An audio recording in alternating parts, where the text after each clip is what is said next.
Sounds good. Give me a 5-second count.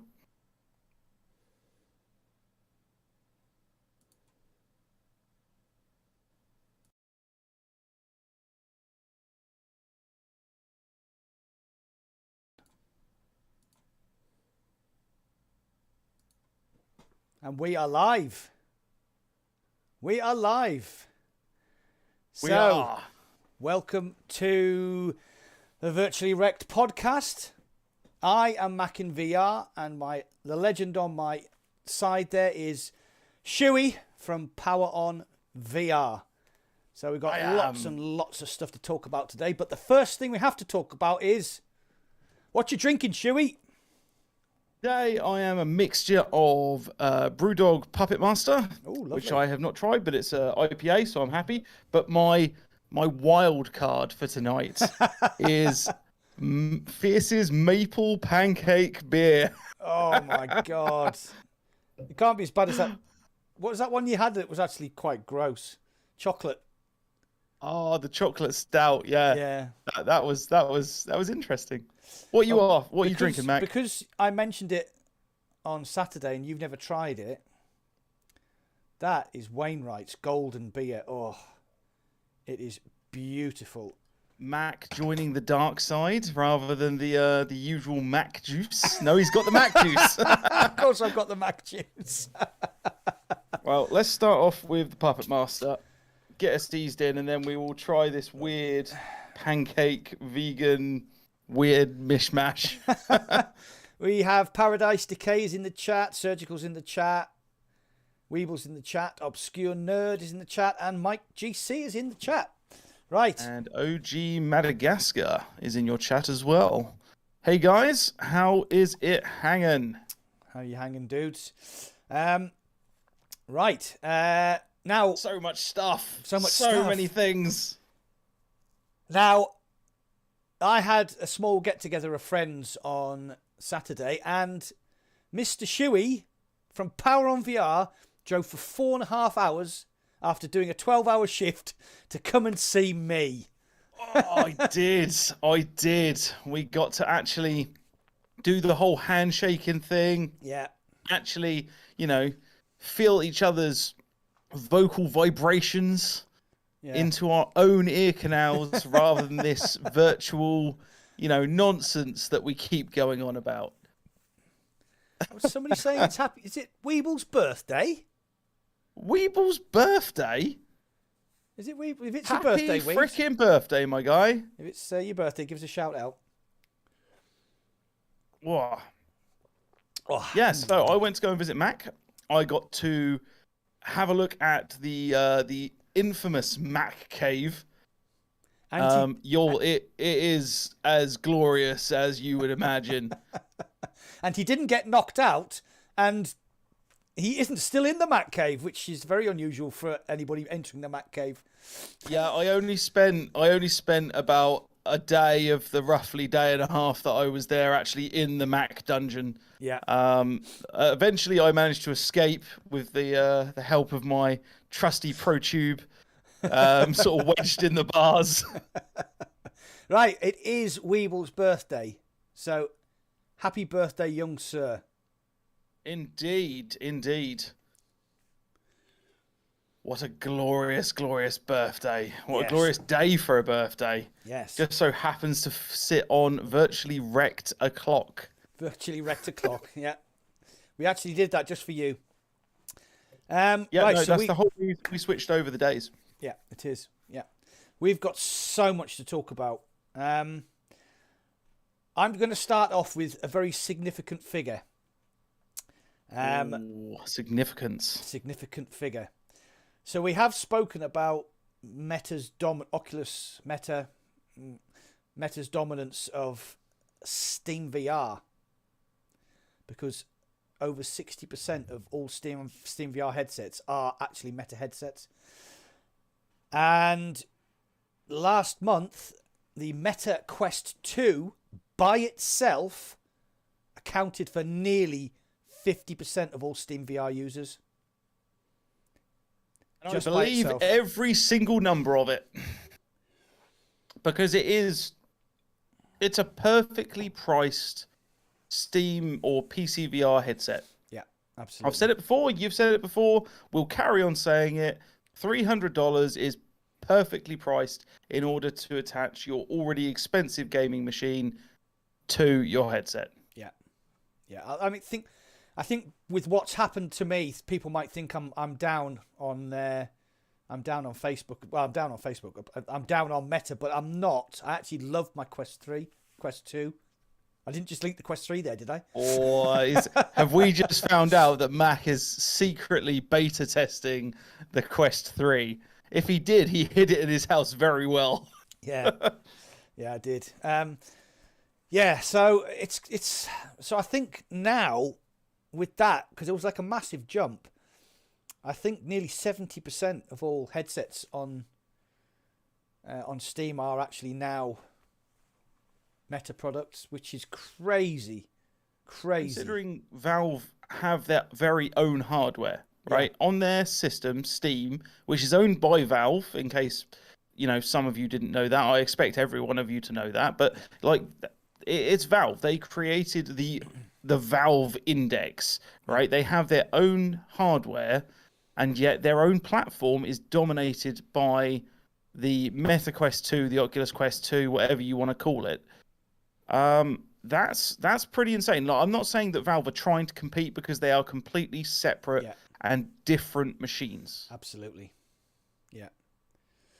I mean, I've just recently sold my Valve Index in anticipation of my Pico Neo 3 turning up, because that is going to now become my main PC VR headset. And Guy Godin has promised that Virtual Desktop is coming to the Pico Neo 3 link. But I think the figures are that 17% of all attached headsets, excuse me, ooh, that's a bit gassy.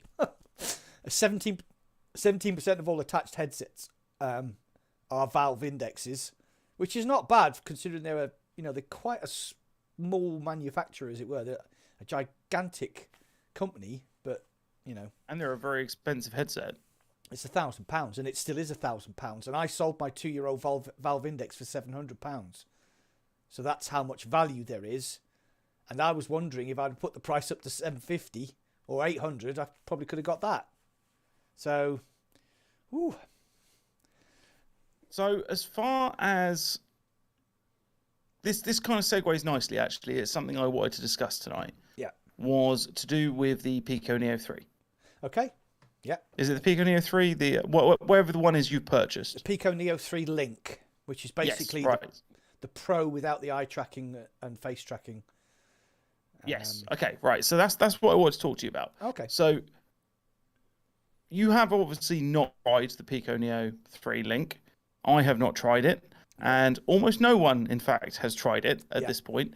You've ordered it. Great. So here's sort of the question. Is it going to dominate in any way over the Quest 2? No, absolutely not. No. Why?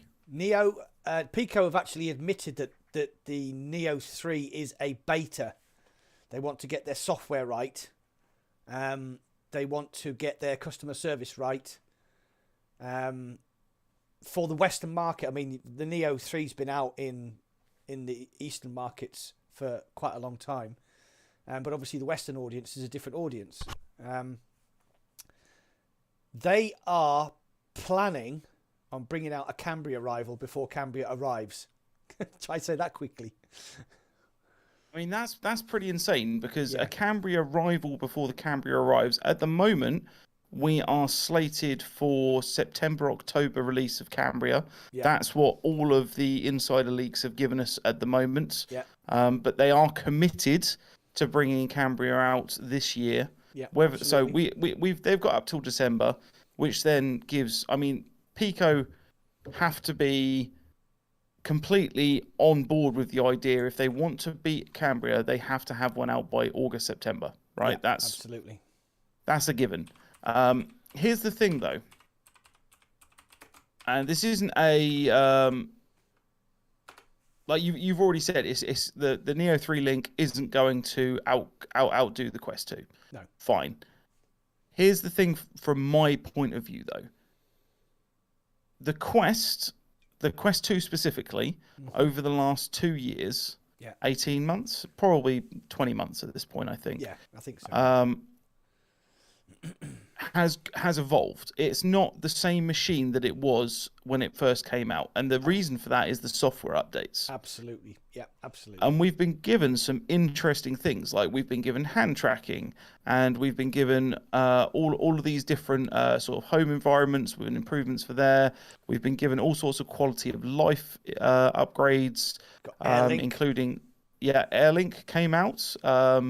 We've had different things like being able to have several browser windows open at the same time, and there's new stuff being spoken about where we're possibly going to be able to choose parts of our home environments where we have for certain things.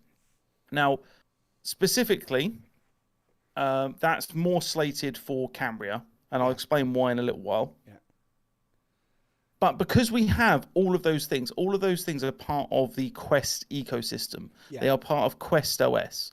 And Pico, although it's been out in the Asian territories for a long time, it doesn't, as far as I can tell, I mean, tell me I'm wrong because I couldn't find anything, it doesn't have any of those features. Yeah, it's a worry. I'll not lie to you. The Quest 2 is constantly evolving, updated regularly every month. We just got hand tracking 2.0, which if you've tried it, is really good. It is really, really good. But I want to help Pico build that ecosystem, and they've said that there's I think 22,000 headsets released into the Western markets. Which is nothing. Which is nothing. But they've sold out, as far as I'm aware.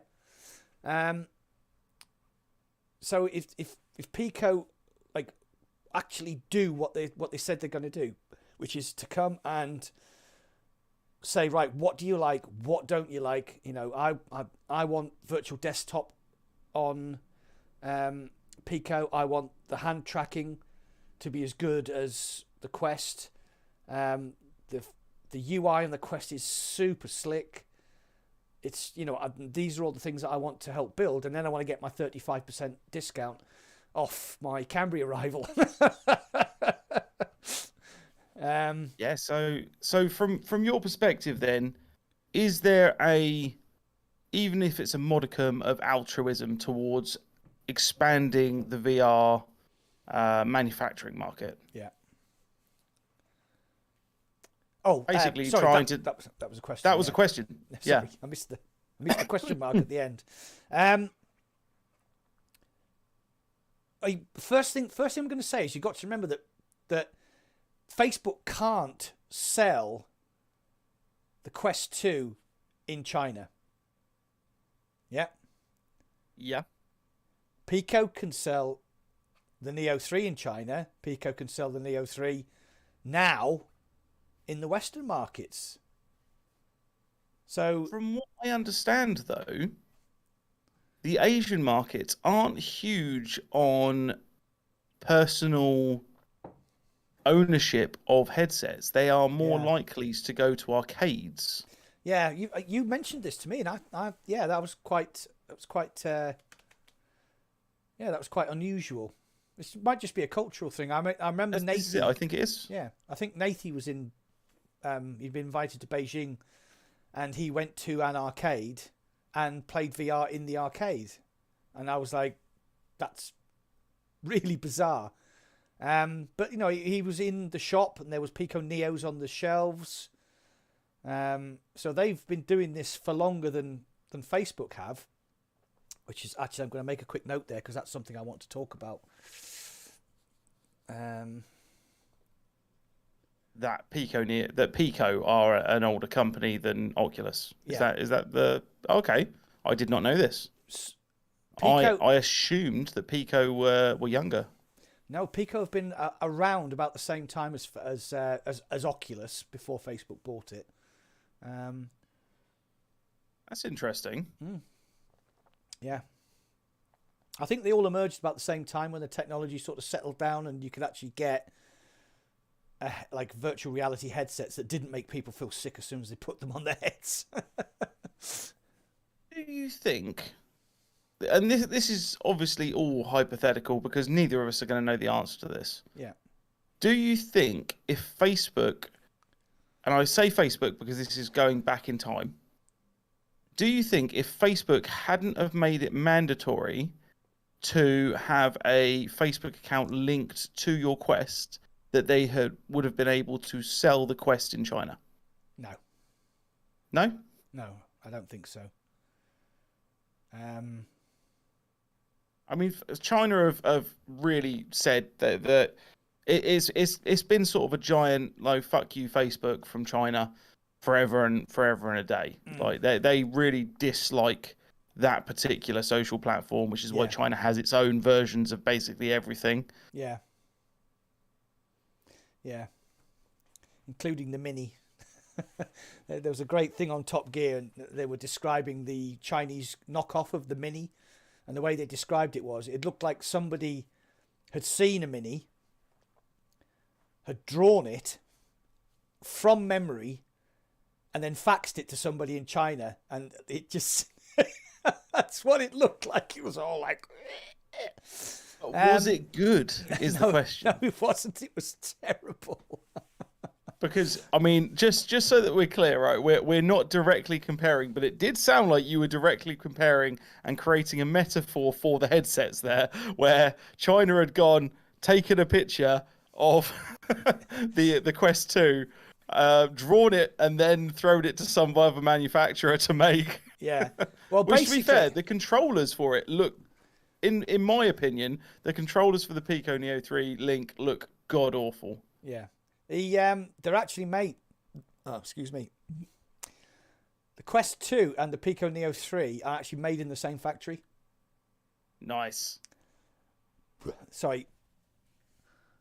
Thomas McNostril, they are probably knocking them out of the same Chinese factories. Yes, they are. There we go. Yeah, a few other subtle tweaks. The international patent laws are largely ignored in China, yeah, which is why you got the knockoff Rolls Royce and the knockoff Mini. I'm just going to kill one of my lights because it's... That's better. That's better. It was causing really weird reflections on me heed, on me baldy heed, as we would say in the north. Yeah, so here's an interesting thing. I can't remember who brought it up actually. So Facebook have opened a shop. Sorry, Meta have opened a shop in LA, and I think some YouTubers who were slightly larger than us, not larger in size. I was literally about to say, like, there were some YouTubers that were invited, and they just didn't like us, so they just didn't invite us. No, I don't think I'll ever get invited by Meta to do anything. To be honest honest with you, anyway. I'll sneak you in the suitcase when they do, mate. It's fine. Yeah. So, and here's the thing, right? So, Meta, Facebook, they make three products, yeah? They make the Quest 2, yeah? They make the Ray-Ban Stories, and they make Portal, yeah? So the shop has opened, and they sell three things. Portal, which nobody's interested in. Ray-Ban Stories, which... Nobody's really interested in. Those invited were ambassadors. Yeah. Did you go, Paradise? Were you invited? I thought you were an ambassador. Okay. Yeah. Ray-Ban Stories, which people said it's a nice idea, but it just doesn't work really well. And Quest 2. So basically, you've opened a shop to sell Quest 2. But here's the thing. There are, and this is sadly, it's Bradley again. He's absolutely wonderful. If you don't know who he is, look him up on YouTube. He's a marvellously geek investigator. So basically what he found was the easiest way to get information about what is being developed is to look at what the companies are shipping to their factories in China and India. So they found mention of Cambria. He found mention of a watch found mention of a possible smartphone. So what he speculated was that whereas phone manufacturers are looking at VR and going, Facebook are looking at, they've got their VR and they're looking at the smart watch market and phones and having a whole ecosystem of so they're becoming devices. Apple. They're doing the Apple thing. Yeah, except that if Apple won't ban you from using their fucking phone. This is true. Frosty Arcade. They haven't dismissed the announcement for removal of Facebook login. We're just still bloody waiting for it. Yeah. Just as an update. So. Okay, then let me ask you this: are you going to buy? Let's say that they do come out with a phone and a watch. Are you buying them? Nope. Nope, me neither. I'm buying a Tesla phone. Like that's my next major. That looks amazing, I want. Yeah. I mean, it charges itself. You leave it on the side, it charges its freaking self. Of course, I'm going to buy a Tesla phone. Right. I'll be surprised if it doesn't have a flamethrower and a bloomin' shock, a taser built into it. Yeah. Paradise Decay was invited, but it was too short notice to get insurance and a passport. Oh, that's unlucky, dude. Oh, that sucks, buddy. That sucks, mate. Sorry about that. Yeah. Matt could have dressed up as you. He could have taken your place. They were like, oh, what's wrong with Paradise Decay? He's short, fat, hairy, and his voice sounds completely different.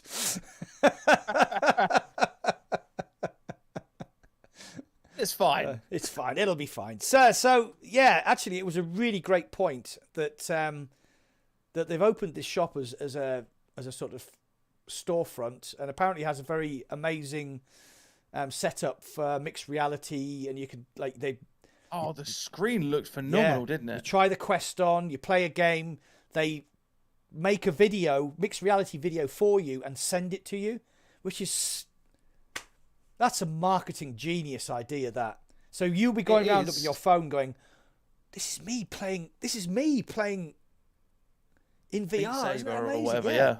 I mean, I've used mixed reality on my channel, and it is great. I was actually playing Les Mills Body Combat on my Quest today, testing out some stuff that Kiwi Design have sent me.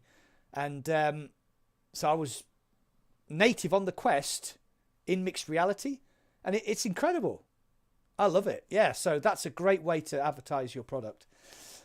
But then if you're going to have an ecosystem, they're going to have AR glasses. Yeah. They've got Cambria coming out. They've got these prototype smartwatch and phone. That's quite getting towards where Apple is. But Apple doesn't have VR yet. Yeah, I mean, the thing is it's going to be just as much of a closed system as Apple as well.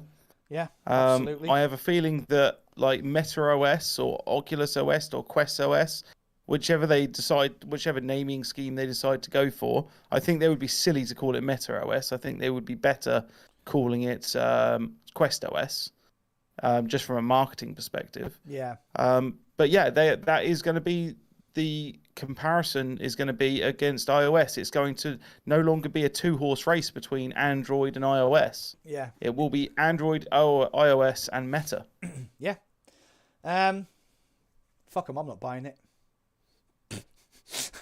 I'm not going to say I'm not going to buy it, because let's face it, if they come out with something that is just the absolute dog's bollocks, the same as the Quest 2. Like, if the Quest 2 came out now, yeah, I would be hard pressed to say I'm not buying it.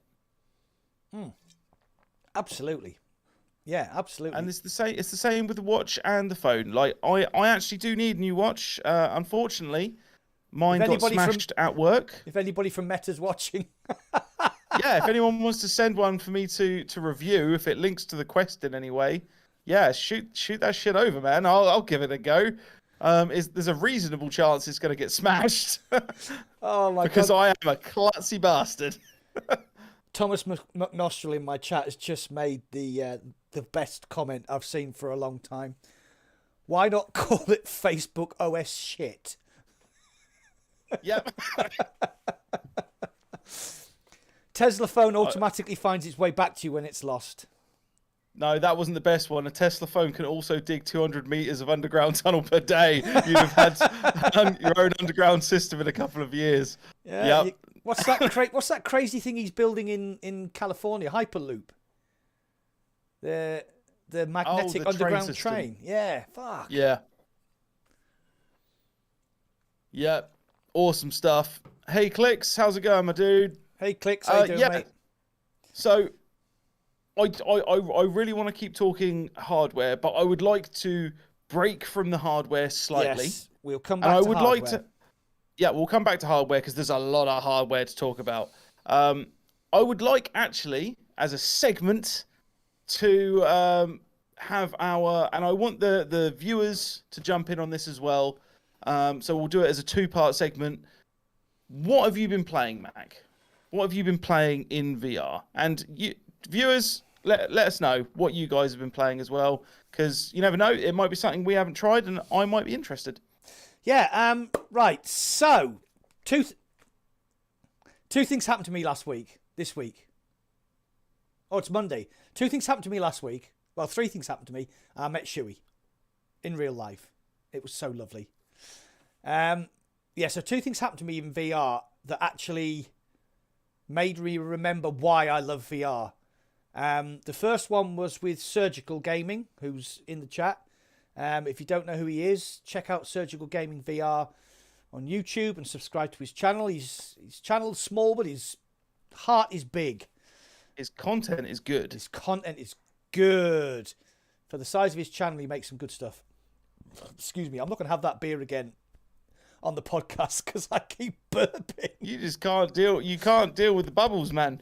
I can't. No, sorry about that. So and it was an experience in a free multiverse type software called Neos. The lazy way to describe it is it's a more sophisticated VR chat. It allows you to build anything you want. You can use custom avatars. You can just basically do what you want. Surgical gave me a needler from Halo, and I played. We're not going to believe this. I played Duck Hunt on the NES with a needler from Halo. And that's just because somebody wanted to do that. He gave me a lightsaber that actually, when you turned it on, it made the lightsaber noises. And I was like, that's amazing.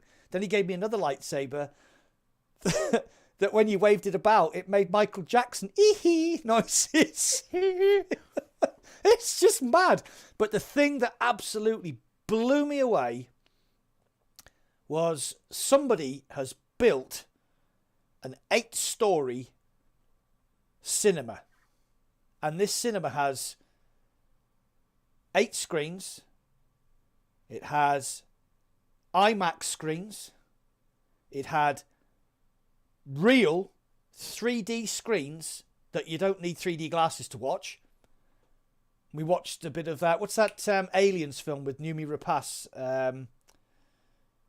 Where they go... Oh, anyway.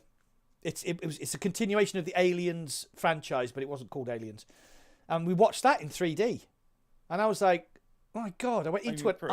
Prometheus? Prometheus, yeah, there you go. Terrible film. It was a terrible film. That was a terrible, terrible film. Anyway. But despite that, I was actually watching it on my headset, sat on a chair with Surjical next to me, and it was in 3D, which blew my mind. I went to an IMAX studio. We went downstairs to a normal cinema, and the Dolby Atmos works on the Quest, right? Don't ask me how. I've got no idea. But when they did the Dolby Atmos intro, it actually, it was just incredible. So one of my patrons, THX Tex, actually made that intro, bizarrely. That's a little aside. So we went to the karaoke bar, and you can actually, there's songs. Oh, by the way, the films, they're all on a big list, and there was everything from Blade Runner, 12 Angry Men from the 1960s, and the latest Batman film, and Uncharted. You know, like top of the range new films. I mean, look, if it gets found out, it'll get shut down because it's totally illegal. But it was just incredible. So we went to the karaoke bar and I sang a bit of karaoke to BG Staying Alive. That was interesting. And then we went up onto the rooftop bar, and we were actually on Kowloon Island, opposite Hong Kong. And I've actually been there, and I was like, that's that. You know, this is this, and it was...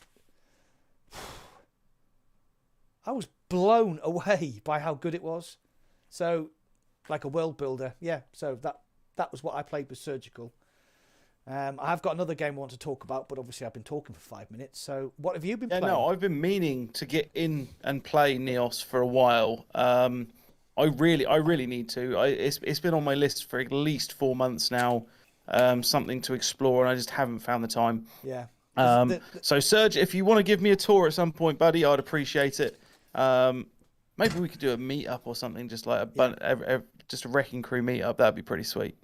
On that sort of, sorry to interrupt, on that, what we wanted to do was we wanted to, on the Discord, our Discord's, Shooey's Discord, was actually have a movie night where we actually all go to the cinema and sit in the cinema and have a beer and watch the film.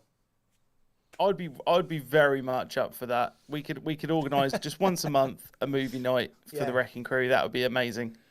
I'd be well up for that. Didn't we have a lovely time the day we went to Neos? Oh, apparently Fun with the Click says that they do that on Clickster's stream. On Clickster's Discord, cool. if they have a movie night. Yeah. I assume through VR chat, but I'm not certain. Yeah. But yeah, maybe we could intertwine it as well. Get as many people as we can. That would be pretty sweet. Surjical says anybody who wants to check out Neos, let him know. So go to his Discord or like subscribe to his channel on YouTube, and you'll find the links for Discord through there. Or on my channel, I have the links for my Discord and Surjical's YouTube channle. Right, what was I going to say? Yeah, Serge, in case you know, is there an anime side of like a place where you can go and watch anime and stuff in Neos? Because that I'd be very interested in, because I do love a bit of anime. There was there was so much. There must be. I tell you what, there was actually one of the theaters actually didn't have a screen. It was just a stage, but it didn't do anything. So the stage was purely there for artists to perform. And that's awesome. Some of the theaters had live comedy on. So like Eddie Izzard, Joe Lycett. It's just fucking incredible. I was never let go, Serge. Never let go. Anyway, so yeah, you've been playing Neos. Let me think. What have I been playing? So I have been checking out after Mac suggested, same as him. I have been playing Les Mills Body Combat. Yep. I say playing. I have been dying in Les Mills Body Combat because I've been playing, like, my main fitness regime over the last sort of 5 weeks has been 10 to 20 minutes in hit stream, 10 to 20 minutes in pistol whip, and then 10 minutes to 45 minutes of Beat Saber. Yeah. Right. That's been my whenever I'm not at work, first thing in the morning, get up, do that hour, and move on. And you know what? I did 15 minutes in Les Mills today, and then I collapsed. Yeah. Yeah. I was destroyed. That thing is a monster. It is horrible. If I'm not going to the gym that day, I'll get up, I'll take the dog for a walk, I'll come in, I'll do 15 to 20 minutes of Les Mills. Yeah. On what level? Intermediate and the other one. But if I go to the higher level, I tend to do the shorter ones. Because they are. Okay, I was going to say, I did 5 minutes on easy and 10 minutes on intermediate, and it destroyed me. I'll do 20 minutes on intermediate, and I'll do 10 to 15 on the really hard one. Because in the really hard one, you get to use your knees, kicks, and all sorts. Yeah, it's quite interesting. So there was that. Carry on. Oh no, that's fine. I actually have a video coming out on Wednesday based around Les Mills Body Combat, but I'm testing out some fitness stuff that Kiwi Design sent me, so keep an eye out for that. Oh yeah, I'm going to be doing the same at some point in the future, because obviously not now, because Les Mills is already way too much for me in my current fitness state. But I will be testing out the Kiwi Design weights. Yeah. Along with that, I think the other game that I have been testing today is one that's coming out. I think this week. I have a feeling it might be coming out on the 12th. So PC VR. Right. Which is Omega Pilot. Oh, right. I haven't heard of this. Omega Pilot, for those of you who haven't seen anything about it or watched my What's Coming in May sort of demo review type video, basically Omega Pilot is F-Zero X / Wipeout in VR. Yes, I have. Of course, I've seen it. Yeah. Yeah. Right. It is very fast. It is very difficult. Yeah. I looked at the footage that you put on, and I remember thinking, even I'd struggle with that because it looks so fast. I didn't struggle with motion sickness at all. However, and part of the reason for that is that you can always see the front of your vehicle. I think that's what makes a big difference, is the way they've done that. Right. So I didn't struggle with motion sickness. I struggled with the controls. Okay. Because the controls aren't bad at all.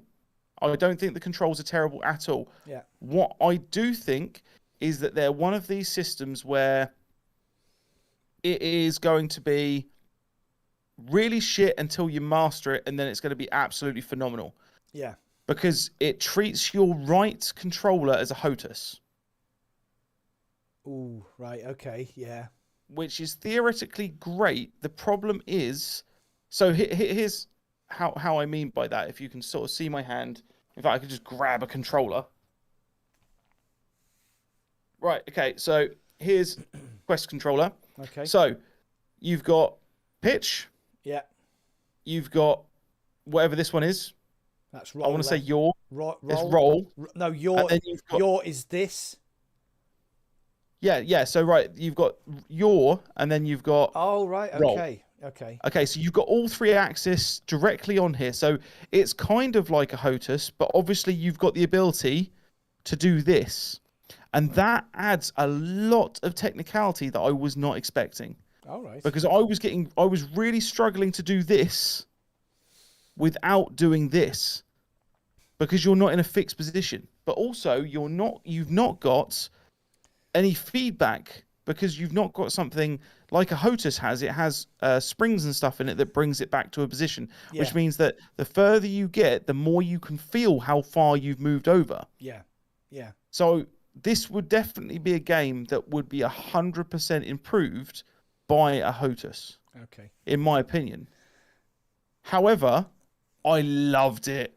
It was so difficult. I crashed all over the place. You've got nitro in there. You've got a slow motion ability for a certain amount of seconds, because it's asynchronous multiplayer, which means that it automatically records your runs, and whatever your best run is, it uploads to everybody else's game. So whenever you're racing, like, they're going to bring in actual multiplayer at some point, so you're actually racing. But the asynchronous racing is a really good idea, because it's essentially racing against ghosts. Like Paradise Decay, I raced against you earlier today on one of the maps. That was fun, because I think you were in the top 15 of one of them, and I could not beat your time at all, because I'm shit. But visually, it's great, and technically, it's great. I don't see why, in my opinion, this couldn't come to Quest. But it's good on PC VR. I enjoyed myself. Okay. Just a quick plug for one of my favourite companies then. ProTube actually make a HOTAS Mag Cup. Yes, they do. They do. Because I saw Mike from Virtual Reality Oasis test it. So there. Shout out to ProTube. I may actually just buy that because I'm actually getting more into things that use a HOTAS. Yeah, I've got a Logitech HOTAS somewhere, which I use whenever I decide I can play space flight simulators and then realise that I am actually the worst pilot in the world ever. I am Red 7. I am the fat guy who crashes and screams like a big girl. There is some Neos content upcoming on my channel, but I can't talk about it. Ooh. We've got something planned. But what I'll do is with the night with the movie night, we'll try and coordinate between me, Surjical, Power On, and we'll try and see if we can get a full cinema, eh? Yeah, that sounds like a good shout. So the other game I played this week, and I live streamed it on Thursday, I do believe, and that was Kayak VR Mirage. And I just basically streamed for an hour and a half and paddled. It's a kayak simulator, but it's done really well. Physics and everything are great. But I basically just paddled around for an hour and a half going, oh, wow, look at that. Oh, my God, look at this. And oh, what? Because it was just absolutely stunning to look at. Now, that doesn't necessarily make it a good game, but in this case, it is a good game. So I'll just explain a little bit. It's like a free roam. So you can just paddle around. There was a canyon in Canada. There was a Norwegian fjord, and there was the Antarctic. So you can just paddle around, have a look. There's penguins and stuff, but it's all done with photogrammetry, so it's absolutely stunning, almost photorealistic to look at. It's just incredible. And in the free roam, there's another level as well where you can actually paddle through gates like you see on the Olympics. Yeah, it was just sublime, absolutely sublime. After hearing you talk about it, I am definitely putting it on the list of things to give a go. Yeah, because it sounds awesome. Yeah. Yeah, the developer. Yes, the developer actually came on the stream and he was like, everybody was like, "Oh, I've wishlisted it. I've wishlisted it." So yeah, it worked out really well for him as well. I just got to read a few. So what have we got? We've got Farm with the Click says that he's been playing Little Cities After the Fall and Demio. 2 of the 3 of those are high on my list for amazing games, and I haven't. Despite having had access to it, I haven't actually played Little Cities yet. That is on the list of things to play tomorrow. It is. I am looking forward to it, though, more so than I was looking forward to Cities VR. Because I just want to chill out. Yeah, because okay. Yeah. I just want to chill out. You know, as I said in my monthly my May what's coming out video, I was just like, if Cities VR is for the hardcore sort of city builders amongst you, Little Cities does seem to be the average person's, the average Joe's sit down, have a beer, and make this fun little island around a volcano. Yeah. And that sounds great to me. You know, nice and chilled, nice and easy. You don't have to. You're not worrying about expense reports. You know, that's not why I go into VR. I'd just like to say in the chat there, I think Surgical's trying to kill Weeble because he sent him. I did see Surge has done something lovely. Yeah. So fuck me, Weeble. Just take it easy, mate. We don't want you keeling over. Natali?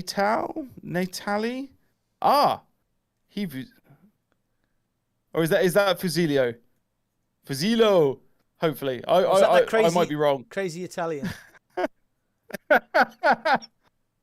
He knows you already, Fusilio. We've got Clueless Dad Gamer in the chat. Hello, mate. How you doing? I have not managed to play Half-Life 2 VR yet. No. I don't think it's available to the general public. And unfortunately, me and Mac are still widely regarded as the general public. Unless I'm wrong, have you played it and just not told me about it? In which case, I might have shot you for not playing it on the weekend. I haven't played it. No, I haven't. It's a closed beta. There's quite a few big YouTubers have played it. I watched. I think it was either Beardo, Benjo, or Gamertag. I can't remember. I think I watched Gamertag play it. Yeah, I think I watched Gamertag play it anyway. Yeah, but it looks really good. I mean, the whole of Half-Life. I mean, Half-Life 2 is a big game. It is a really big game.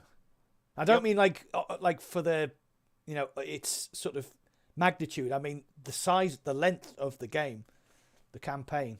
I'm curious to see how they do the buggy section though.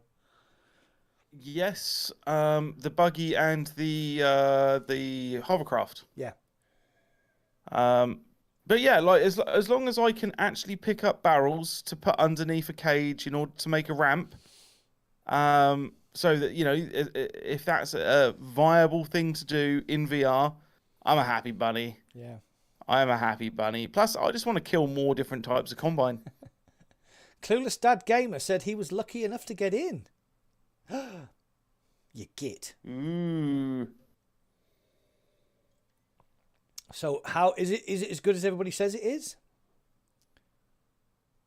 Oh, I need this answered. I show the buggy section, Ravenholm. Oh, and dog. Oh dear. Oh, awesome. Okay. Is it? Did you say that you've already done the video? If so, I must have missed it, and I'm going to be watching it later. I must have missed it. I tell you what, notifications on YouTube is patchy, isn't it? It is. It is patchy really as all hell. Patchy as hell. It's absolutely crazy. You go on, you think, oh, I haven't heard from whoever for a while, and then you go on their channel and they've had like 3 videos out, and you're like, what the fuck? Yeah, how have I missed this? Like, I tend to watch. Oh, the riverboat. Yeah. Okay. Yeah. So he's done the video. So yeah, I'll try and endeavour to watch that tonight. But if not, then tomorrow. Just so that it's out there. Clicks. For Zelo, if you guys are playing, hit me up, man. After we're done here, and I will come and join you guys. But we're going to be podcasting for a while yet. Yeah, we've still got. I've got a list here, and we've only talked about one thing. Okay, right. So let's move on then. Let's move back to the list, so that we're actually making our way through it. Okay. So that we can start rambling later. Yeah, we'll go back to hardware because there's a couple of games I want to talk about, so we can do hardware games. Okay. There's been a lot of information about Project Cambria, and potentially 3 other Meta headsets releasing within the next 2 years. So I'd like to talk about that. It's 4 headsets releasing in the next 2 years, right? Yeah, I said Cambria and 3 others. Oh, okay. Sorry, I missed the Cambria bit. Yep. Right. They're sticking with the naming scheme, aren't they? They're sticking with the California Beach naming scheme. They are. So Project Cambria is known internally as Arcata, which apparently is somewhere in LA. It's somewhere California. sandy. Yeah. So right, there's the Cambria. It's not a leak as such. It's just information. We expect it in September, October. Yes. Personally, I think it's going to be announced and released for pre-order at Connect 8, because here's the thing. If they're certain that they want to get it out this year, and the internal leak said that they wanted September, yeah, and we're not expecting Connect 8 until October. Okay, yeah. As far as I'm aware. Yeah. And they only put it up as pre-order, then that only gives them 8 weeks to fulfill the pre-order. I think what they're going to do, because this is the big thing, I think what they're going to do is they're going to say, welcome to Connect 8. It's available now. I think that's what they're going to do. Yeah. Because that's proper sort of, let's do this, let's be as marketable and big headlining as possible. Let's fill every single news site, every single tech site with the words Cambria is now available. You know, that sounds like marketing gold to me. Yeah, so they probably won't do that then because they're a bit shit at that stuff, aren't they? Maybe. Yeah, maybe. Bless them. Right, so the Project Cambria isn't a gaming device. We have to emphasize that, right? Meta are saying that it will be compatible with Quest 2 games, but that's not what it's for. It is a productivity device, which they described in this leak as a Chromebook for your face. Well, apparently some people in the company refer to it as a laptop. Some people refer to it as a Chromebook. I think Chromebook is probably more accurate, being an Android device. Yeah, that's why somebody said it's a laptop for your face, and I thought the Apple thing's supposed to be a laptop for your face, and they can't keep it cool enough to not set fire to people. So Chromebook, is probably a more accurate description. So they reckon that the resolution of the screens is good enough for you to be able to actually work in VR. So you'll be able to send emails, do productivity type things. The resolution isn't what bothered me about the idea of wearing a headset for work. It was the weight. Because the Quest 2 is a heavy bastard. Yeah. This has got the pancake lenses. The battery's on the back of the head. Apparently, if its form factor looks similar to the Arpara. So, and that thing doesn't weigh anything. It weighs like 350, 400 grams. Yeah, see, that's getting closer to it, isn't it? Yeah, that's getting close. And if it looks comfortable. So, yeah, I mean, it's just exactly what I want to do, is to play in VR and then take my headset off and put another headset on and fucking work in VR. I'll just constantly look like I've got this. Because I was playing Les Mills just before I came onto the podcast. That's why I look like I'm going to die. Price. Excuse me. Price. So, officially, the official roadmap that was the unofficial roadmap that was unofficially leaked to the Informer says that the price is $799. However, Upload VR later got in contact with their Meta contacts, and they have responded that it should be significantly more expensive than $799. Because at $799, I was already trying to push the button that said fucking buy this headset. Yeah. And unfortunately, straight away, they dashed my hopes, they dashed my dreams and said, no, it's going to be significantly more than that. So what is significantly more than $799, Mac? Anything over £1,000 is going to be significant. I don't believe them. You think they're just trying to... I think they are saying, no, you've got to understand that this thing is going to be a lot more expensive than £799. And then go, it's available now for £799. Look how good we are. Oh, can you imagine if they came onto the stage and said it was $699? Can you imagine how absolutely blown away everyone would be? Then what's I'd order two at that price. One for each head. I'd have one for my shelf, one for my head. Exactly.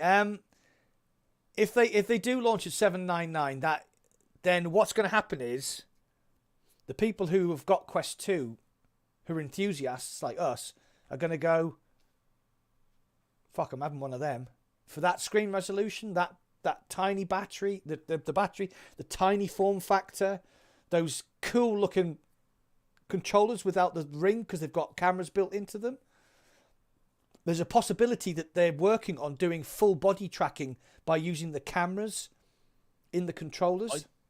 Don't know if you saw, there was a news article came out last week of I think they were a university research group that had been doing specifically that. Yeah.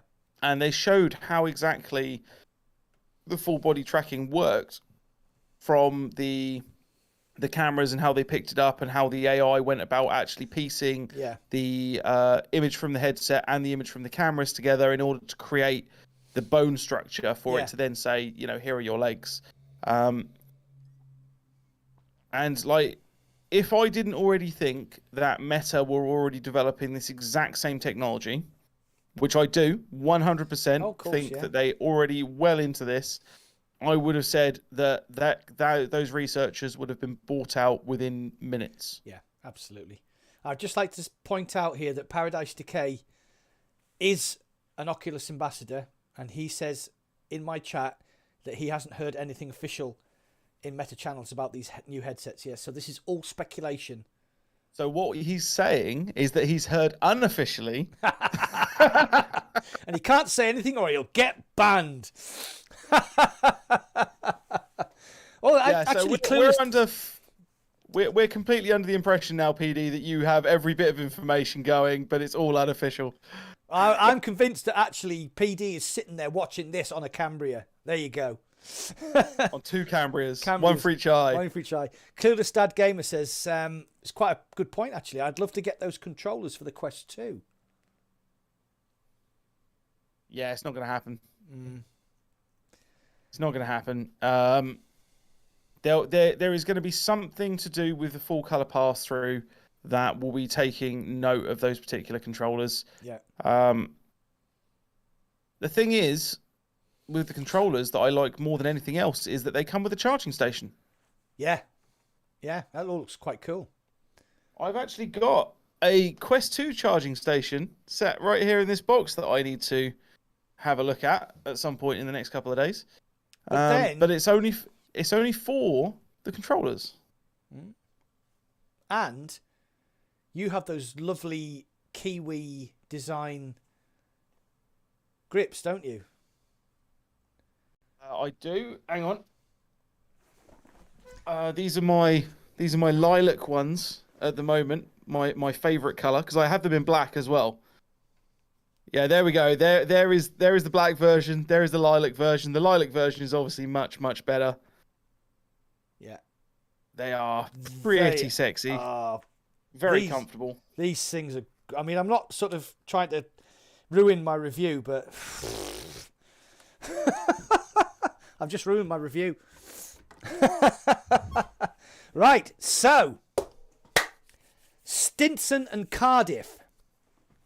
Yes. Stinson and Cardiff are rumoured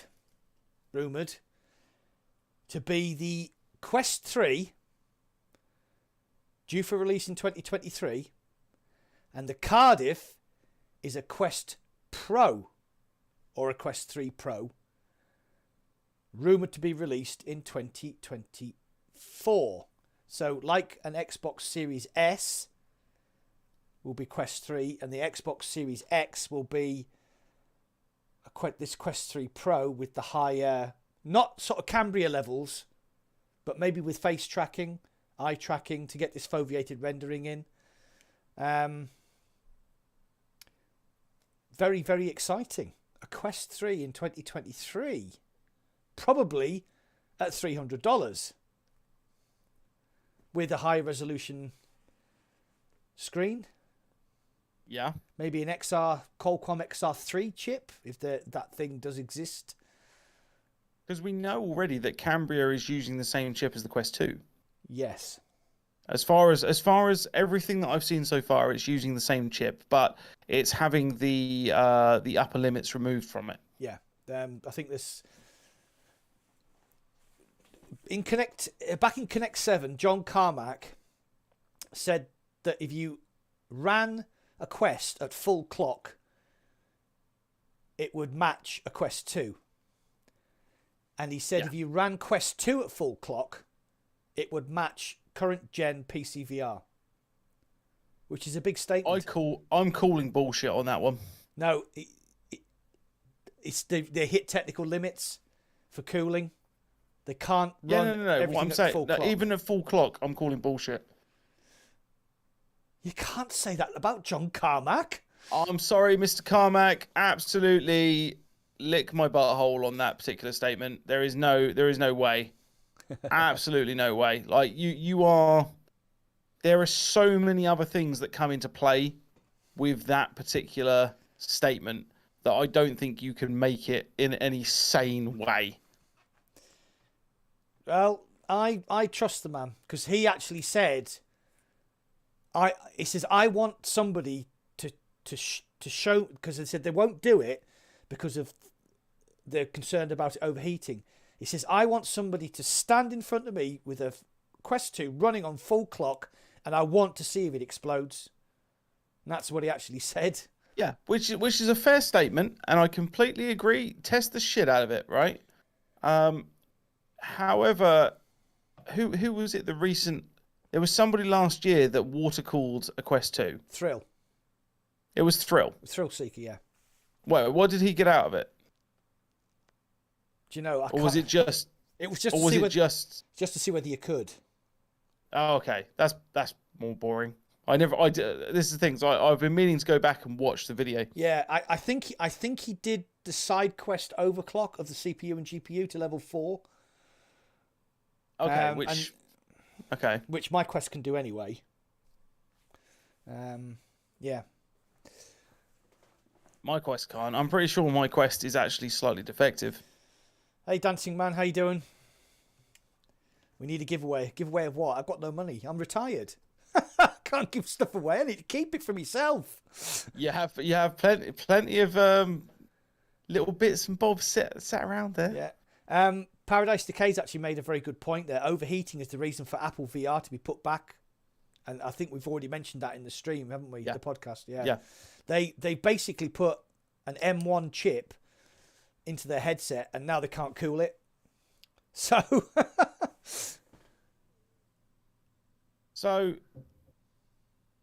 yeah. Okay, so yeah. Ignoring that then, ignoring hypotheticals, we know that we are getting a Quest 3 and a Quest 3 Pro in Cardiff and what was the other one? Stinson. Yeah. And then we have Funston, if I remember correctly. Funston, which is being emphasis on the fun. Fun!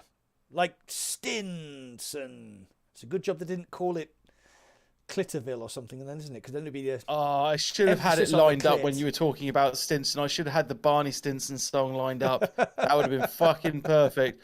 Barney Stinson, he is awesome.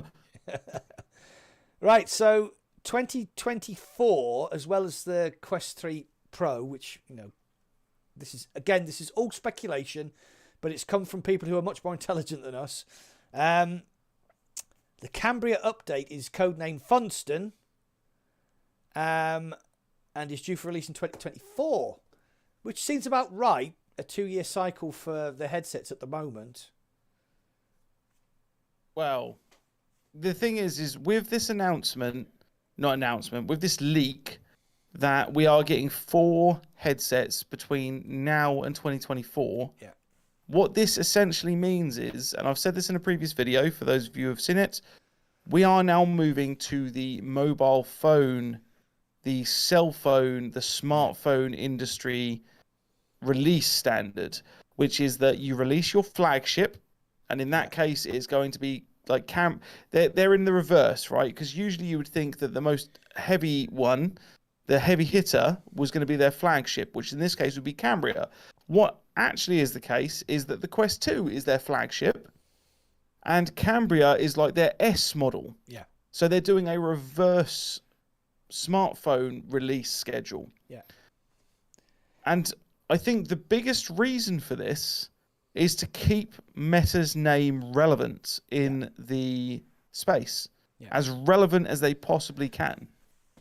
It's a really good point, actually, because I do actually do some research for this podcast. You might not think it when you watch it. But conversely, I did not do any research for this podcast this evening because I forgot. God bless. Well, you've got a job and I'm just sitting around the house in my underpants. This is true. Right, so yeah, somebody speculated, and it was just speculation, that the 2 headsets, the Stinson and Cardiff, might release at the same time.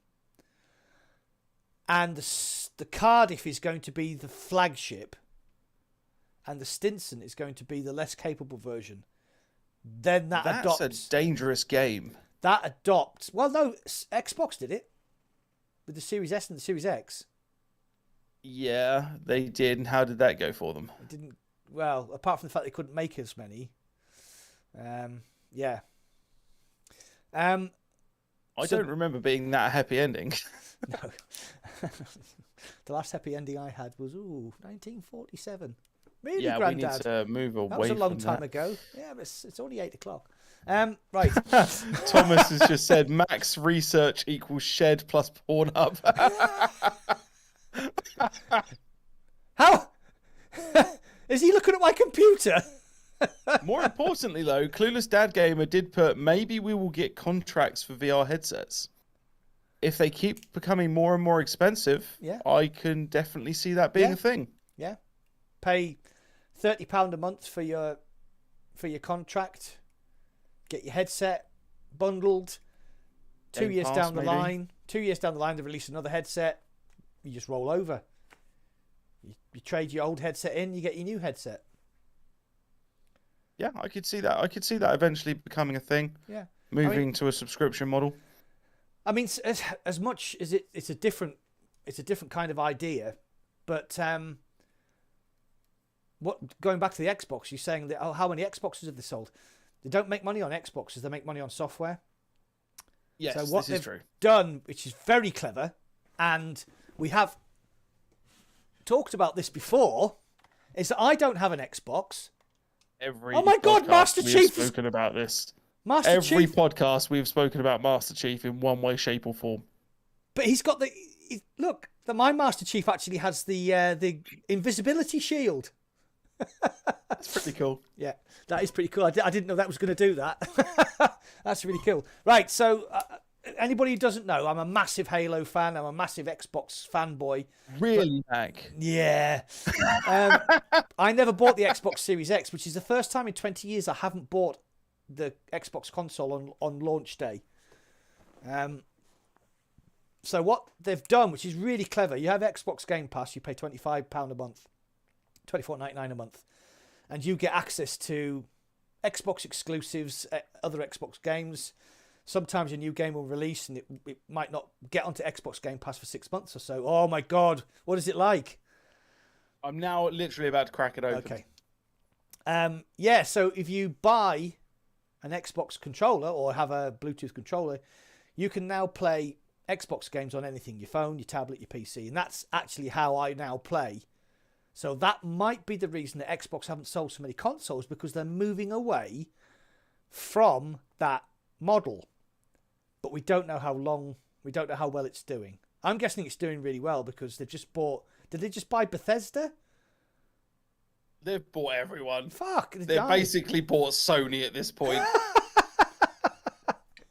It reminds me of that meme where they've got the Elon Musk is saying, I'm going to buy Amazon. And then there's like another picture of Jeff Bezos going, bruh. And Elon just goes, doop, in basket. I'm assuming from the expression on your face that actually wasn't very nice. The aftertaste is fantastic. The rest of it is garbage. The aftertaste is just like you've gone and got your pancakes from Tim Hortons. It's wonderful. Yeah. But the initial part of it is just absolute dog shit. It's I'm not sure I'm going to be able to make my way through that because it's making my jaw ache. I may have to go and get some rum. Yeah. Anyway, I'm just so quickly running through my who bought an Xbox. So we've got a Quest 3, and we think a Quest 3 Pro, and we have Cambria Mark II, and Cambria. And so let's talk a little bit more about what we think and what we can sensibly predict about Cambria. Okay. Mini LED lenses. Mini LED screen. Yeah, we pretty much have that confirmed at this point, don't we? Yeah, we do. And they're going to be an upgrade in resolution from the Quest 2. Yes. Pancake lenses. These new lenses that can fold light, which brings the size of the headset down. And that's why it looks so small and sleek. Yeah, we know that from what we've been told at least, from industry insiders, via Mr. Bradley himself. Mr. Brad.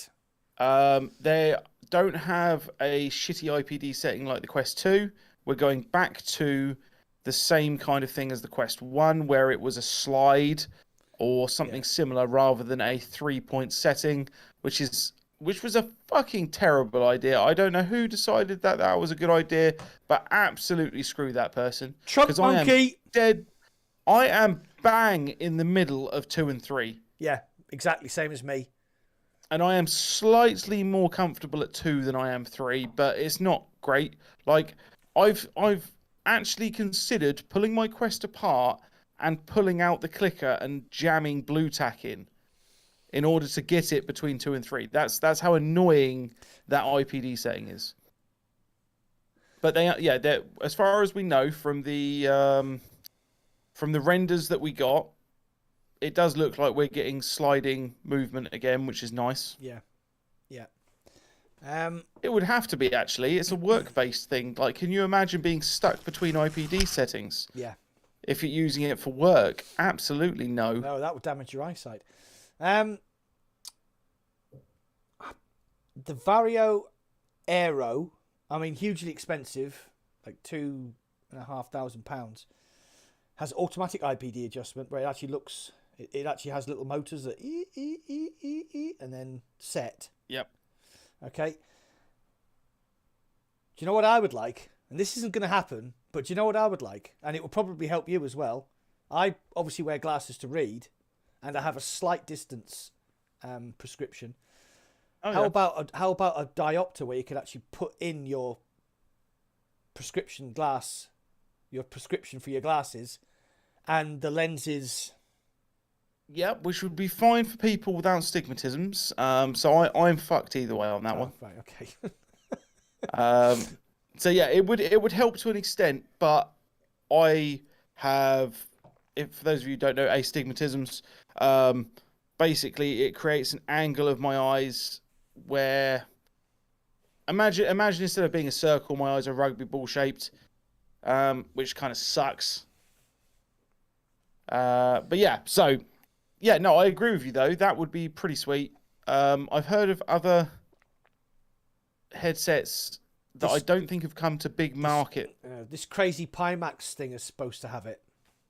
Yes. Yes. The 12K. Whether that actually happens or not. I mean, it should do. At the price of that 12K, I know it's got a lot of different things in it, but it basically needs to be giving me a blowjob at that point, because it is insanely expensive. Well, you say that, but I mean, Thrill Seeker, who I greatly admire, and I find him a very interesting human being. He used the Vario. It's your face. He used the Vario Index, and he actually took a knee when he put it on his face. He couldn't believe how good it was. I imagine he had tears in his eyes. Yeah. And the Vario Aero, because it's so advanced, little angels came out of the side of it and dabbed the tears away, and then made a nectar that would cure cancer. That's how good it is. That sounds about right for that headset, to be honest. Right, so going back to Cambria, we know it's got a rear-mounted battery, which obviously just fucking makes sense. Yeah, you know? It looks like it's got a permanently installed Elite strap. Yeah. Which, I mean, the Quest 2 is front-heavy because it has a 500 milliamp hour battery in the front of it.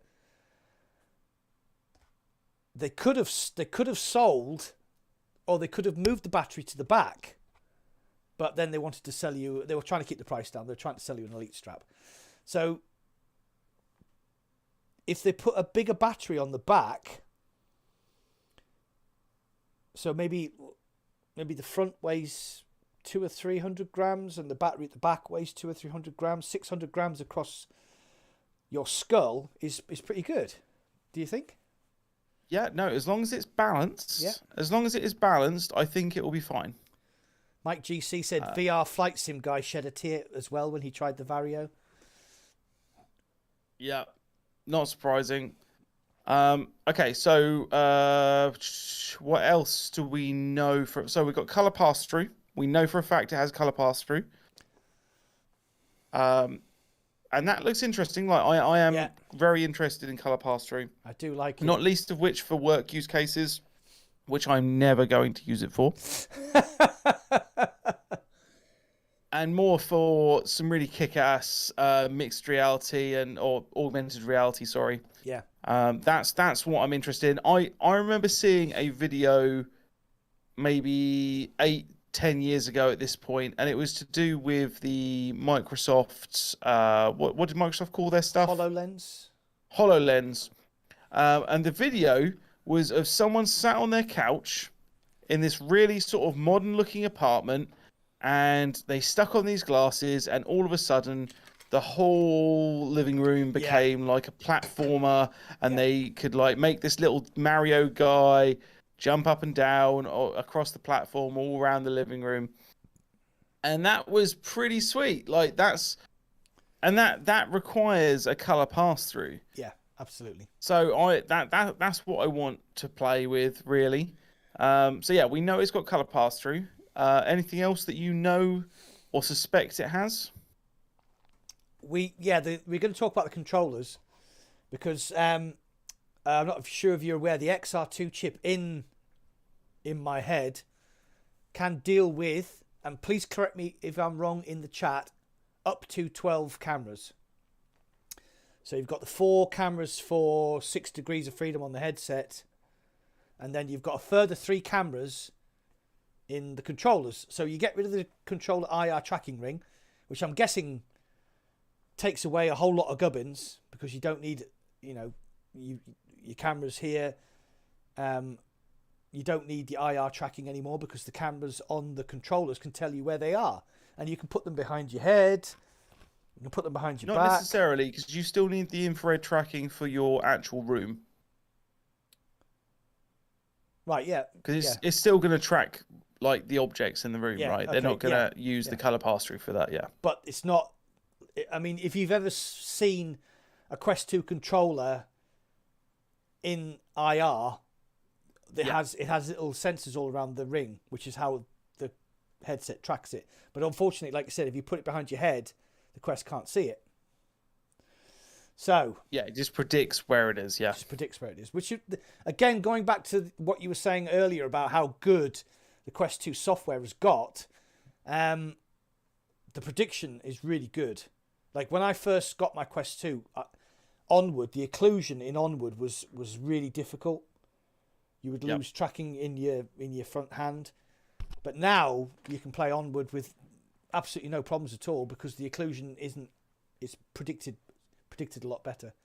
So that gets rid of that problem, which I'm quite excited about. And the controllers do actually look quite cool. I would like to see more use of backspace. So, like for instance, I would like there to be not just shoulders where you could have weapons, not just hips, but also like 2 different spaces along your back in games. That would be pretty sweet. And now that we've got a guaranteed, it can exactly see where we're reaching, that would be pretty good. Like I would like to see some interesting things done with that, maybe in Blade and Sorcery or different military games. Yeah. I mean, that's kind of all that I can think about with the Cambria at the moment, unless I'm missing something. So what is Cambria's codename? Arcata. Seacliff is the official one. I disagree. Okay, I'm just going to pull up the article. Seacliff, those were the official name that it's known by now in Meta is Arcata. Yes, but the original name it was known by is Seacliff. It was originally known by Seacliff. Yes, you're correct. And the reason why that's important is that there are some clever boffins that have been going through shipping logs. Back to Sadly It's Bradley. Back to Sadly It's Bradley, who have found mention of not only Seacliff next to 256, which we can fairly easily assume that means 256 gigabytes. Yeah, Makes sense. I don't think you realistically need much more than that for a workflow device. I've got a 256 gigabyte Quest 2, and I've got all my games on it, 41 games on it, and it's not even half full. Someone's telling us he doesn't have Medal of Honor installed on there anymore. You are correct, because it's a pile of dog shit. Yes. But next to 256 was 3 other digits. Okay. There was a / and there was a 12. 12 gigabyte. 12 gigabytes of what? Of internal RAM. Of internal RAM, which would be literally doubling the size of the Quest 2. Yeah. And the theory of this, I believe, is partly to do with the problem of... it's threefold from what I remember. Before I say for definite, I am going to pull this up because I wrote it down. Mac. Are you feeling all right? Yeah, I know. Right, okay, so here it is. These are the 3 optimizations based on that 12 gigabytes of RAM from what I could find. Okay. The ability to suspend apps for seamless resume. Yes. Makes sense. If you're going to have seamless resume, you need to be able to store it somewhere, and it can't be on a standard storage device. It has to be on very, very fast random access memory. Yeah.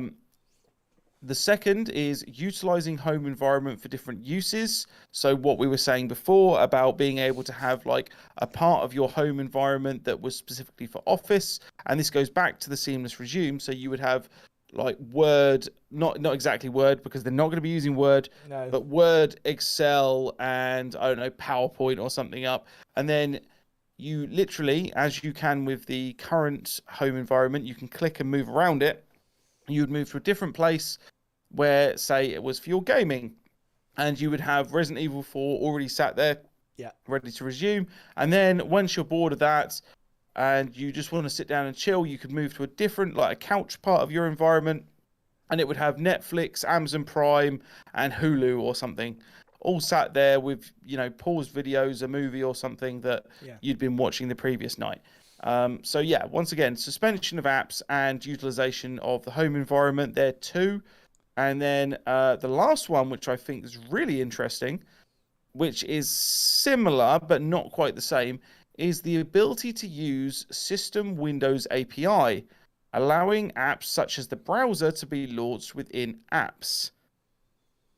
So, for instance, you could have a full workflow software that is designed to be an office, where you have things like Word, Excel, etc., all built into this one thing. But then you have an API that allows you to bring in other apps into that app.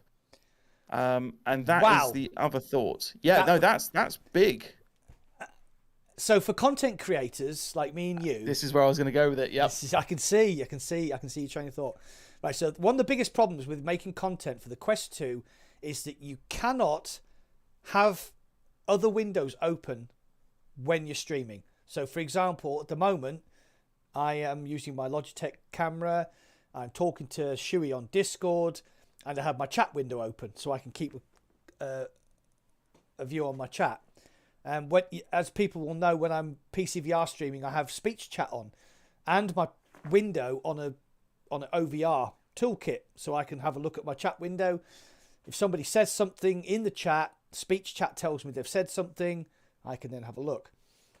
You cannot do that currently on Oculus Quest, which is why I very rarely stream Quest 2 games, which is a pity because they've outsold the PlayStation 5. And if I could, if I could have speech chat while I was streaming on my Quest, it would be great. So what I have to do is I have to get my phone, put speech chat on my phone, put an earbud in, and then listen to the speech chat through that. And it's just pretty much takes away the ability to play any serious shooter games. It does, yeah. You can't play Onward with HB going on in your ear. So, HB, I've just seen him in the chat there. Yeah, if somebody's talking to you on speech chat and you're like coming around a corner and you're thinking, oh shit, there's going to be an enemy here, and all of a sudden, Oh, hi, Mac. I haven't seen you for ages. Oh, fuck. I mean, I was meaning more that you don't have 360-degree hearing at that point. But yes, I also agree with that point. Yeah. It does take... I mean, the last time I did it, it actually worked quite well. Apart from the fact my phone kept going to sleep. And Weeble saying, put it on USB debug. And I was like, I don't know what you're talking about. But anyway, we got it sorted eventually. Yeah, so no, Thomas, as far as we're talking about a hypothetical situation here, because of course, if Mac was going to play Onward, he would play it on PC. We're just giving an idea that what we should be able to do at this point is stream directly on the Quest 2 with streaming features available to us, and we don't have those. Which, it's just really weird because, like, do you remember that Nathy, when one of the creators for Meta actually said, what features do you want? And Nathy said, features for content creators. And they were like, oh, don't worry, that's coming in April. Oh, yeah, it's the 9th of May. Where the fuck are our features, Facebook? But that actually did happen, didn't it? They actually said they were coming in April, didn't they? No worries, Thomas. I just wanted to point out in case anybody else was also struggling as well. Bear Logan, welcome, my guy. Yeah, it's the streaming features aren't there, and ignoring the streaming features, even the most basic feature, which is the ability for us to output directly into 1920 by 1080, or at least that 16 by 9 format. Sorry, is what I was more meaning. Something as simple as that, so that us content creators don't have to bugger around with bloody square format, single eye stuff. Yeah. Where is that? You can, so say for example, you can cast to your PC. Yes. And you can cast in 16:9, but it's a letterbox 16:9. It looks garbage though, doesn't it? And it looks really bad. You can then go to SideQuest and change the resolution of your recorded video, but you still can't, like, for example, I would cast with a frame and a background and me. And you can't do the SideQuest resolution. You have to cast the windowed, which it looks terrible. It does look terrible. So anybody that's like, I did quite a few streams of Green Hell on Quest 2. Yep. Great game, you know. Fantastic game. If you haven't played it, it's brilliant. Not good for streamers, though. Not good for streamers. Which, if you think about it, you know, if you look at people like Stodder and Jack Frags and Westy and these guys who play Battlefield, you know, they've got millions of subscribers who watch and they turn videos out every single day, and they get millions of views. Why? It looks good though, doesn't it? Why haven't we got it? Yeah, you know. Why haven't we got that? Why hasn't somebody... Well, actually, going back to Sadly It's Bradley, when I did my mixed reality with the Les Mills body combat, that looked superb. It looks fucking brilliant. So there, Liv has the ability to do that. So, but it has to be a compatible game, which restricts you. But yeah, you have to wait for that video on Wednesday. It looks great. It looks really good. Oh, he keeps teasing you guys, doesn't he? Keeps teasing it. Keep teasing it. It's gonna be a great video, yeah. I think we've spoken about Cambria and stuff enough for today. So there is a couple of you know what? Actually, I think we need a couple of minutes for. I mean, I've already put enough of these bits into my body. I think we could do with a quick break and then come back, and we've got a few games to talk about. We have, and then we're going to start rambling. And I may even, because you guys were just shouting about it and getting very, very antsy, I might even have some keys to give away to keep you guys placated. So yeah, give us 5 minutes. We will come back and we will smash out some more talk on games, and I will even put up some keys for you guys to make you happy and all sorts of wonderfulness. There is. So keep watching Dancing Man. You might get your giveaway, but not off me because I'm retired. He's retired. Like, I work, so apparently the young guy can do all the work, not the boomer over there. Okay. Anyway, guys, yeah, 5 minutes. Give We'll us be 5 back minutes. at 9:05. Yeah.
And I'm back. I'm back. Is Mac back? I'm Mac's back. back.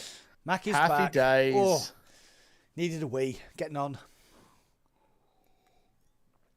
Oh, right then. So, I will drop at least one, possibly two keys for some games by the end of the stream, which will probably be in about an hour, maybe a little bit less. We will see. So, Mac, have you got a question for us? Can you think of a question? Oh, yes, I can. Oh, we can. So, right. If the first person, I'm assuming that the first person that gets this right gets a key. Yeah, go for it. Why not? Okay. If it's too quick, we'll stick up another question. Okay. So, Shigeru Miyamoto, the legend that is Shigeru Miyamoto, he invented so many great games. Yeah. Yes. This isn't the question. What, in your opinion, is his greatest character? His most memorable character? In case you didn't realise from the yes, I don't know that name off the top of my head. Oh, God. Right, Shigeru Miyamoto is a Nintendo guy. He's the genius behind Nintendo. He's I've always known him as Miyamoto. Shigeru Miyamoto. What did I say? Miyamoto. Yeah. Oh, okay. Shigeru Miyamoto. Yeah, he's the child man that has basically made Nintendo what it is. Yes. Okay. Here's the question. Get ready in the chat. What was Mario originally called? Ooh, good question. Good question. I actually already have the second question in case anybody has that too quickly as well. So it's who's gonna? Yeah, just another Dave. Just another Dave's got it. Jump man. There we go. Mario just another Dave. I will originally sort you called- out a key by the end of the stream. In which case, we've got one more question that I'll put out as well. Okay. The second question, and this one is open to people. Mac will know the answer to this pretty quickly, I am certain. In the original in the original game Adventure, how did you unlock the Easter egg?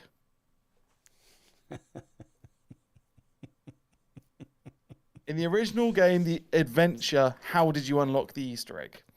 And for those of you wondering, the Easter egg was the original creator's name, because in a lot of the original games, the creators and writers weren't actually credited because the publishers couldn't give a shit. They just wanted to put out a game.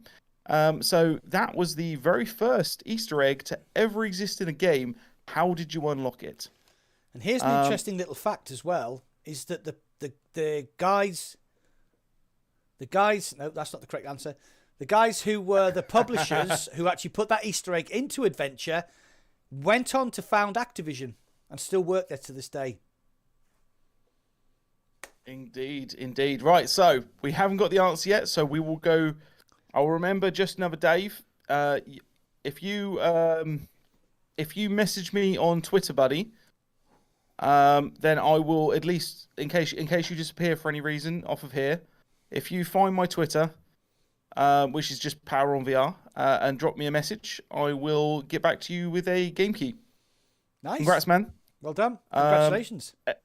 Anyway, right, so we have some other things to talk about. We do. Have some we need to keep an eye on the chat. We need to keep about. an eye on the chat as well. Yeah, no, I have the chat always open, mate. Don't worry, I am keeping an eye. I've got your chat open, I've got my chat open, and I'm blind as fuck. So that should be interesting. Right, so, games. You wanted to talk about some games, Mac. Which games did you want to talk about? I want to talk about F1 2022 VR, which they said this is the very first official ranked licensed F1 game to actually release on the day with VR support baked in. Yes. It's only going to be on PC, unfortunately, because PlayStation. Oh, have they put it in PlayStation VR? This is something I've been thinking about. Yeah. Okay. So, if anybody in the chat knows whether it's actually on original PSVR, I'm guessing it'll come out when the PSVR 2 releases. It has to be a launch title. It has to be, because that is a system seller. Yeah. Oh yeah, people it definitely love is. their F1. Right. So we knew the F1 2022. Certain people like their F1, not Shooey. Yeah. So this is the first game. This is the first one to release with their virtual reality baked in. So it's very exciting. But we didn't actually see it. But there was an article on Upload VR where a guy had got an early access key. He was obviously under a very, very strict NDA because he would not say anything about it. He would just say, look at what I'm doing. I can't talk about it. And he was driving around the new Miami circuit, which is this weekend. Obviously, it was done for a promotion. Yep. The Miami circuit turns out to be one of the fucking worst circuits on the circus. It's boring as fuck. There's loads of corners where you can't overtake. There's one great big long straight where you have DRS and you can just breeze past the person in front of you. It made for a shit race. It was rubbish. But it looked fucking glorious. It looked absolutely glorious. So if you're an F1 fan and you want to race around the more interesting circuits, which I would say were... and it's just gone out of my head. Monaco. That would be a great circuit to race around. I want to go through La Source at 180 miles an hour in the Belgian forest. You know, all these classic F1 circuits, the ones you absolutely love, which is not Miami and not Abu Dhabi. Now you get to experience them in VR, and the footage looked unbelievable. It looked really good, but you don't know what PC he was running on. It might be running on a 3090 Ti. He didn't actually say what his PC spec was. So between Clueless and Surjical, they've said that there is no PSVR 2 support whatsoever. There is no plans to add PSVR 2 support for the system. So it looks like this is going to be an exclusive PC VR VR ability. That's crazy because, you know, with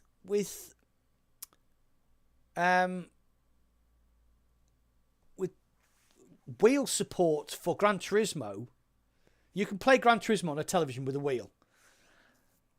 Why would they not include VR support if they're going to release the PSVR 2 and you can have a wheel? That seems a bit daft to me.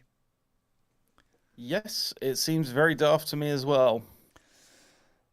But hey, what are you going to do? I'm not complaining because I still don't own a PSVR. I just don't own a PlayStation. I don't know a PlayStation. The thing is, I've already said F1 Master Race. I don't really like F1. Yeah. To me, F1 is no real different than NASCAR, which is the ability for you to turn left on a regular basis. Max dying. I'm sorry. We have a Philistine. We have a Philistine on the screen. I have no doubt, right, that F1 requires an enormous amount of skill. Yeah. F1 to me, just so that we're clear, F1 to me is like watching tennis at 0.001% speed, right? They hit the ball, and then half an hour later, something happens. That's F1 to me. I don't get it. But obviously, it's just not my jam. Yeah. I mean, I must admit, my favourite motorsport is the British touring cars because The cars are very similar. The car and they have the same engine. It's just a different body shell. So a Civic Type R has the same engine as a Seat Leon, has the same engine as a Mercedes, which makes for fucking great racing. It makes for great racing. Proper tin top, wheel to wheel, wing mirror bashing racing. Formula One's a different kind of thing. Like, my love for Formula One comes from, like, literally watching it as a child. I remember Jackie Stewart winning his 3rd world title, 1976 James Hunt, who as a 10-year-old boy, I idolised James Hunt. And, you know, that love of Formula One comes from there. This current crop of Formula One drivers, the sport itself. It was so much better when I was a lad. They ruined Battlefield. Yeah.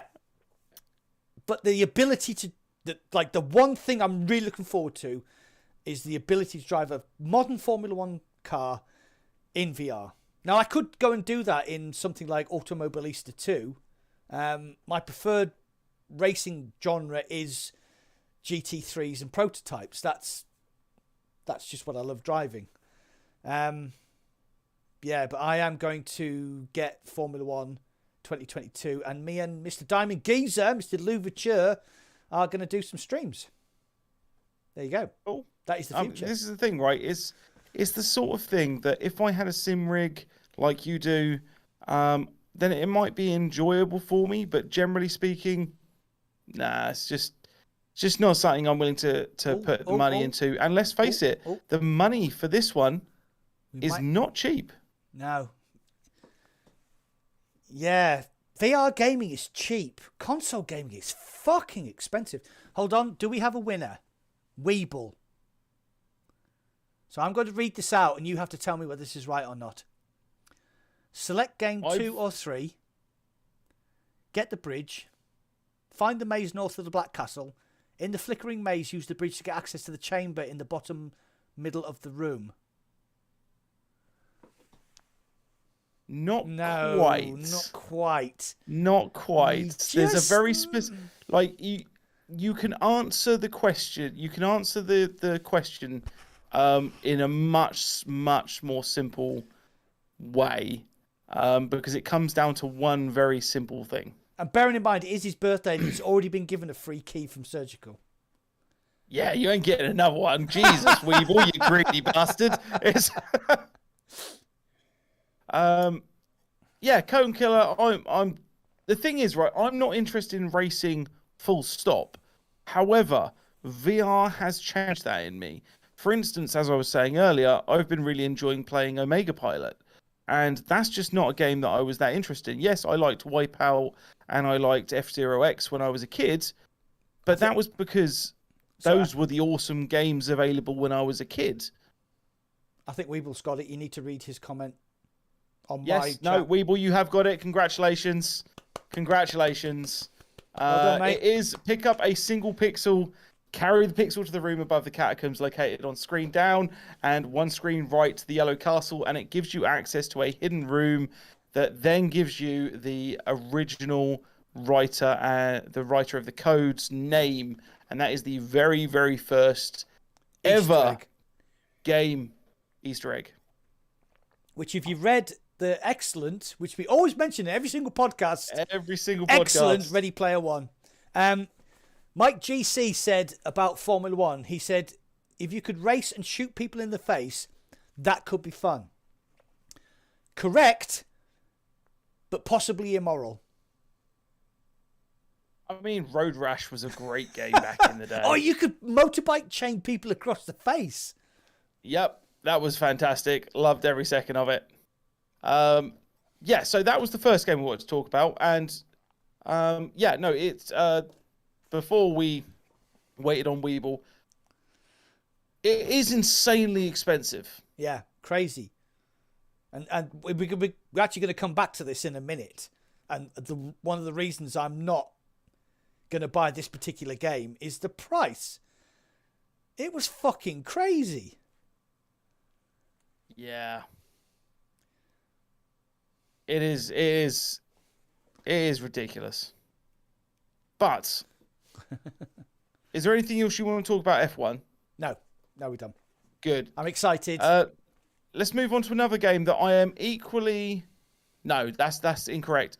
I am slightly less disinterested in. Because these games have just never really... Let's call them for what they are. These Souls games have never really done it for me. We're talking about the Luke Ross mod for Elden Ring. Now, Elden Ring has obviously been like a worldwide sensation for the last couple of months. Like, it's all over TikTok, it's all over YouTube, it's all over the streams, it's all over everywhere. And Luke Ross, the guy that is just hit after hit after hit, he keeps putting out these mods for GTA, for Red Dead Redemption, Cyberpunk. Yeah. And now we have his Elden Ring, which gives you the ability, as PD was mentioning earlier, to either play in first person or third person. Mac, thoughts? It's too expensive. I don't like Souls games. I'm not going to play it. Sorry. Oh, I thought you were going to come back with a different answer at the end there. I thought you were going to be like, too expensive, I don't like Souls games, but I'm going to play it. I'd be more interested in playing Cyberpunk because of the story. Because Cyberpunk has a story, and there's cutscenes, and you're interested, and there's like, So basically what you're telling me is you want to stare at Panam's ass in VR, and I don't disagree with you. And they get to meet Keanu Reeves. Oh, yeah. I mean, just so that we're clear, me and Mac couldn't resist sitting down and watching Keanu while we were drunk eating pizza over the weekend. So we ended up watching John Wick 3 for a mixture of Keanu Reeves and Halle Berry. Halle Berry and those dogs. Oh, so such a good film. If anybody doesn't know, Shooey actually drove for 4.5 hours to come and see me on Saturday, which I much appreciate. And I will reciprocate as soon as he clears his busy schedule of dogs, houses,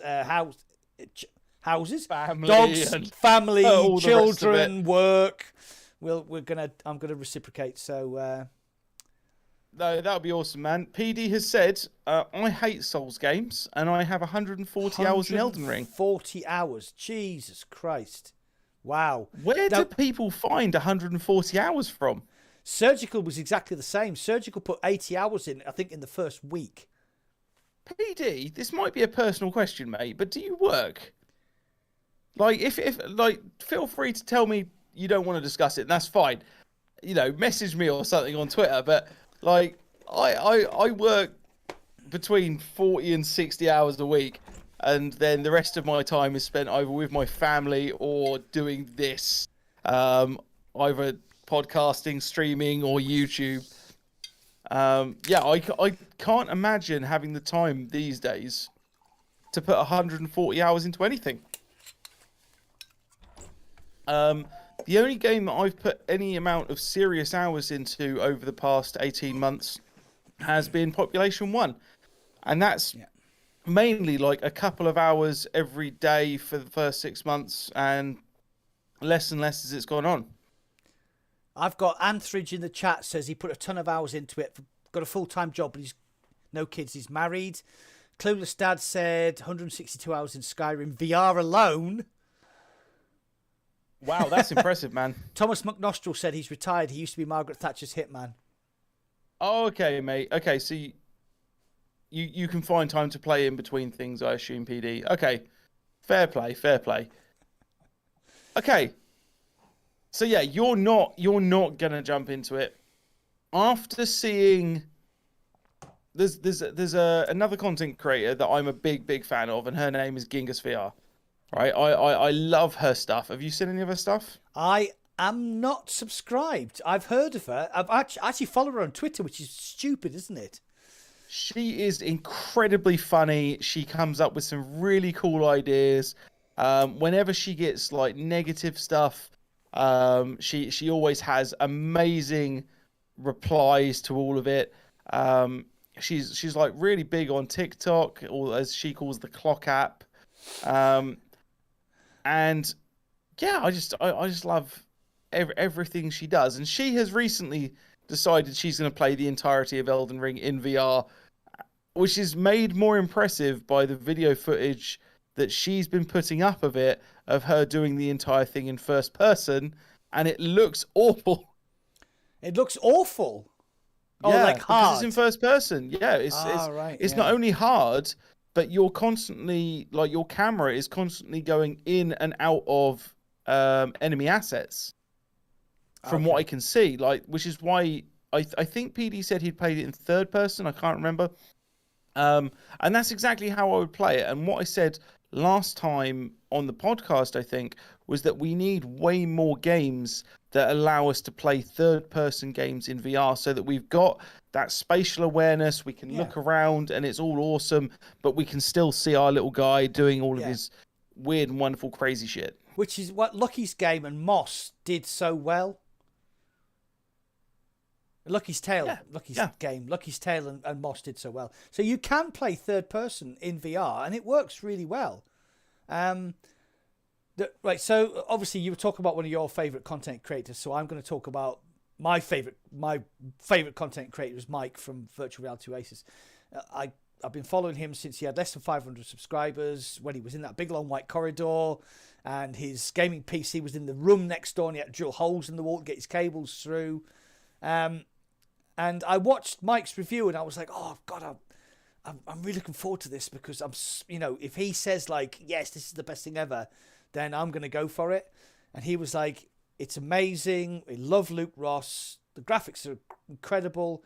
It's very clever what he's done with the rolling, where it just keeps the level horizon, but you still do the roll. Like that. Yeah. And then Mike said, Elden Rings is a really hard game, and putting it into VR in the first person makes it harder and actually frustrating. He says, so if you're going to play it flat screen, and then maybe try it in VR. But that to me I was like, no, I'm sorry. We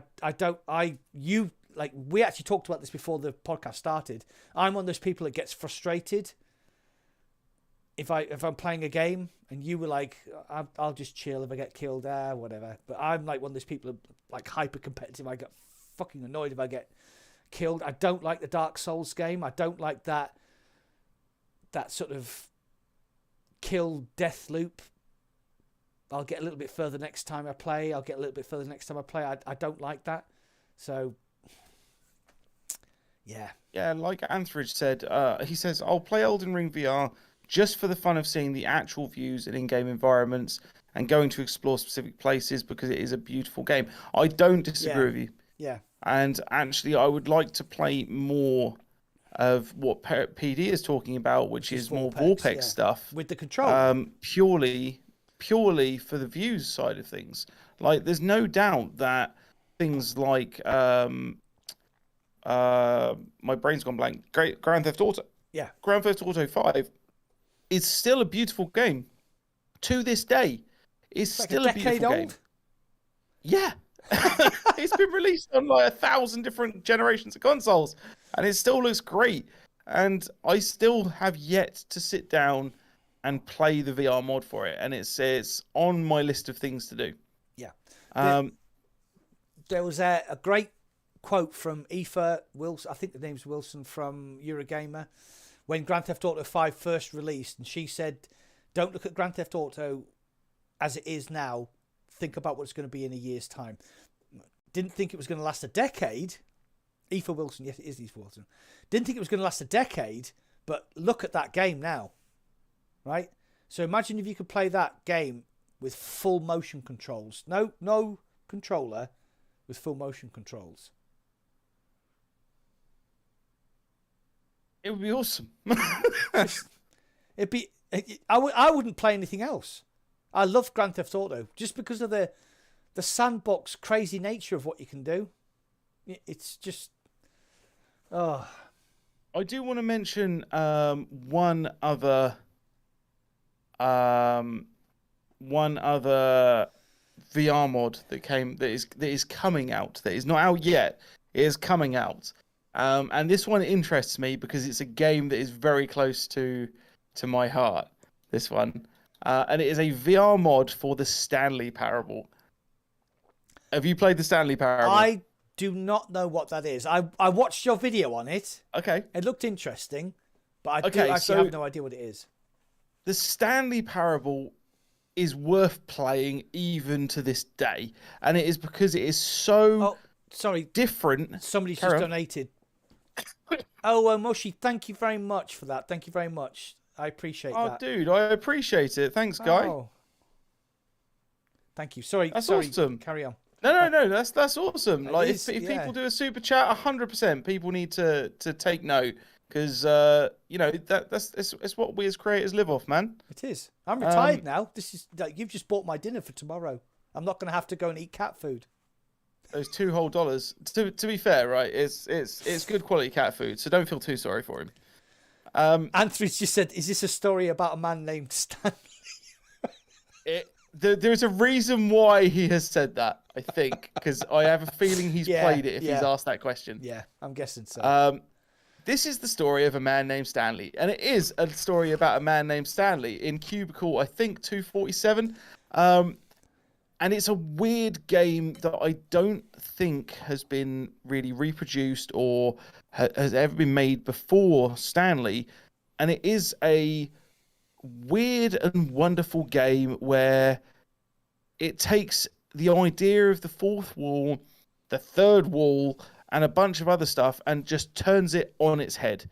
Because it starts talking and you think that the game's being narrated, and then you walk out of the room and you can hear the narration going from behind you. And then you'll pick up weird things around you and you'll be like, and the narrator will come back and he'll be like, and then Stanley walked down the hallway to the left. And you're like, well, no, I'm not going to do that because I have my own brain. I'm going to walk to the right. And he's just like, but then he decided that Stanley's a dick and he walked to the right. And all of this other stuff keeps happening. And then eventually you get to the point of you're like, well, I need to beat him somehow. What if I just jump out of the freaking window? And then it gives you, like, they've actually thought about this.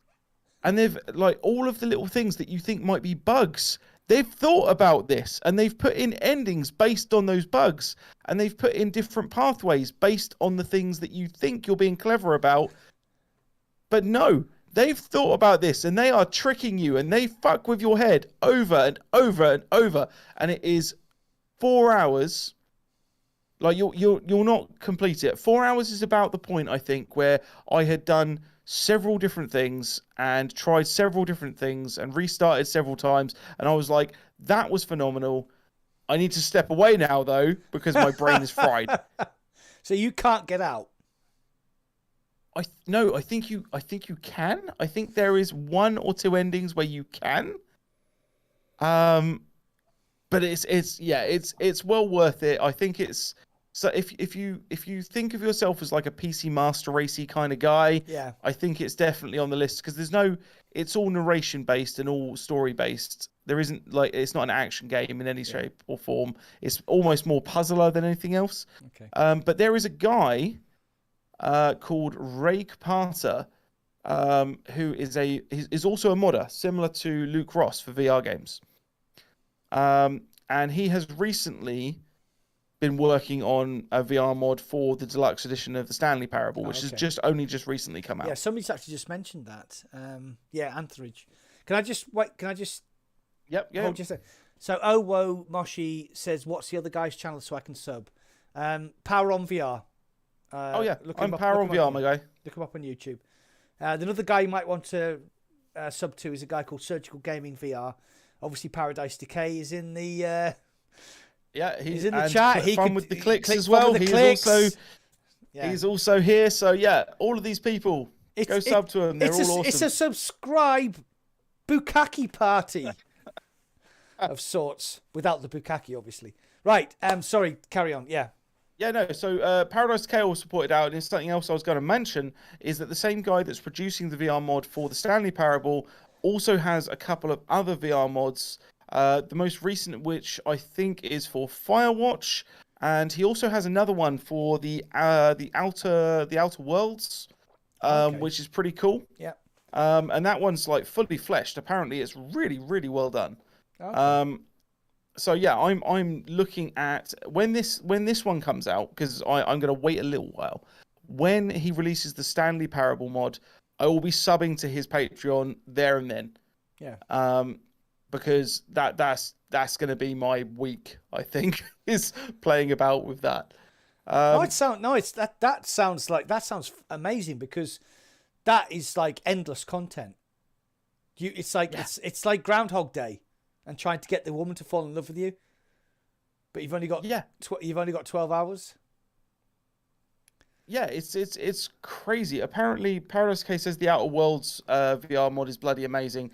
I imagine it is. I've actually been putting off playing the Outer Worlds, specifically waiting for someone to create a VR mod for it, and I only found out he'd done that a couple of days ago.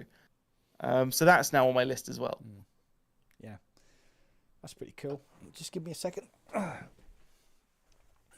I think that's all of the actual stuff that we had planned. My list was Quest 50%, Project Cambria, Stinston, Cardiff, Funston, F1 2 2022, Elden Ring, Neos, and Omega Pilot, which I wrote after you. Yeah, so we're just going to waffle then.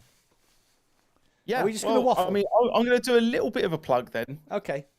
Mixed with an actual subject matter, because it's reinvigorated my shits to give for this particular subject matter, which is to do with the video that I released today, which is about Quest 2 custom home environments.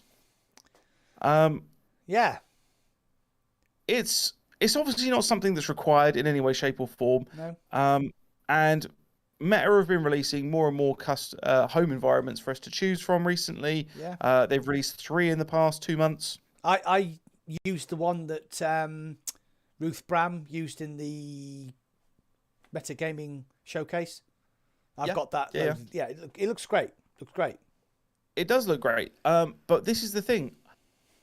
I don't understand when it's very obvious from the Custom Homes Discord group, right, that it is not immensely difficult to create these home environments. Yeah. They have tutorials for people to make their own on there. It's not something that I'm going to go through, because honestly, I haven't got the time for it. And honestly, it doesn't interest me making my own. I'm happy looking at what other people have made. But we should be able to, if they keep on banging this bloody metaverse drum, we should be able to customize our homes. We should be able to do the cool shit. Yeah, absolutely. We should be able to sit in Konoha or Bikini Bottom or in the Portal universe or the Half-Life universe and have that as our, like, we should be able to have, instead of a desk, a bin in the back alley of City 17. Like, that's the sort of stuff we should have. Yeah. And until recently, custom homes have been. Have you looked into any custom homes? I have, yes. I actually did. Since you said that, I actually got the custom City 17 home from Half-Life Alyx, and it was really good. But recently, right? Oh no, that was maybe a couple of months ago. Okay, so if you go back, hold on. If you go back a year, no, hold on. I downloaded one that was the holodeck from Star Trek. Aha! Yes. Which is actually my current one. Oh, you're not a geek or anything, are you? Definitely not. So anyway, if you go back a year, the way you had to do custom home environments wait. Sorry, Clueless Dad Gamer said he got the Rancor pit from SideQuest. Awesome. I didn't see that one. I'm going to find it.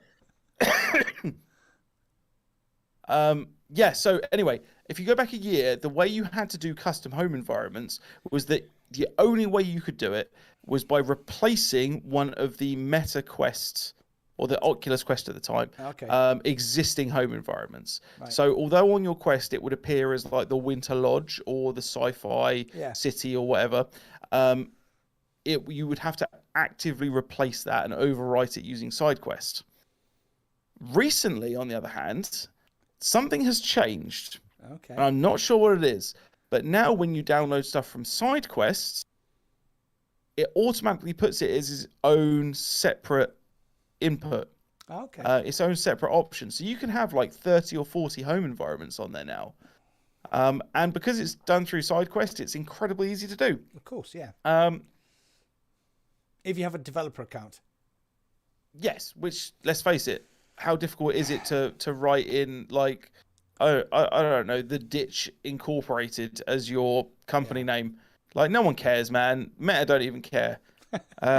If in case you don't understand what we're talking about, guys, in order to use SideQuest, you have to have a developer account, which actually does come with a few interesting perks when it comes to your Quest 2, including the ability to turn off your Guardian, if you like that sort of thing. I personally don't like Guardians. Oh, my Guardian's turned off.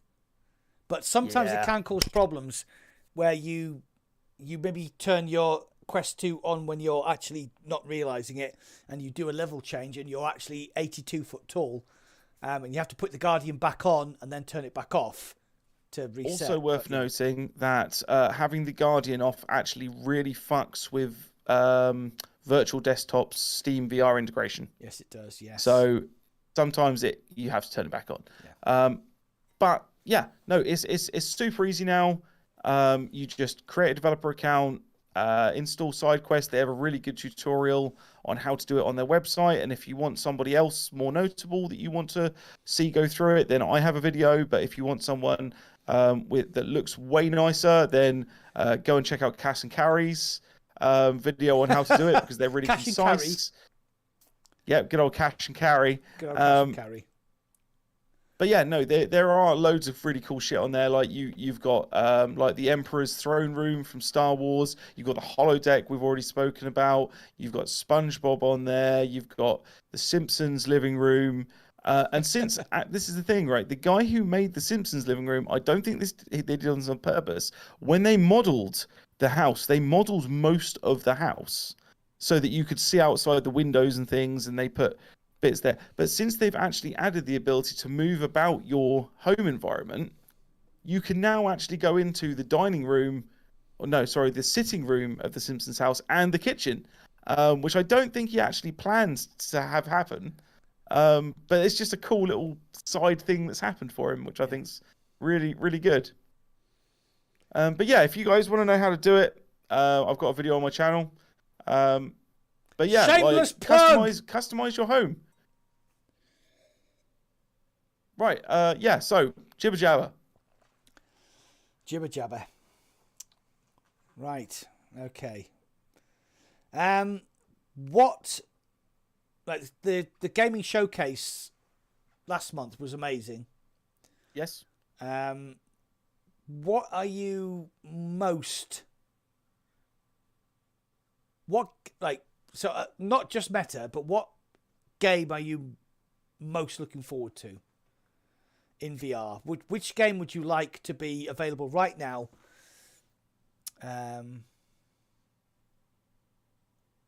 If I could pick one game, just a game, to be in VR right now and have it work properly. Yeah. Is that what you're asking? Yeah, basically. If you Ooh. Oh, it's a biggie.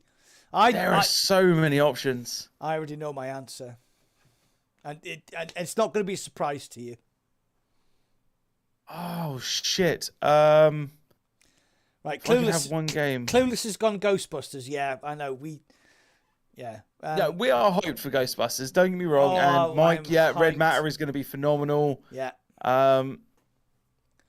But if you could have like the one game that you love, not necessarily VR, the one game you love in VR, what would it be? What would it be? Okay, this one's a toss-up. Okay, I've got two. Okay. And there's a reason for having two. I've got two. Because they are completely separate things, and they would be awesome for completely separate reasons. The first one is one of my favorite games of all time, and that game is Eternal Darkness.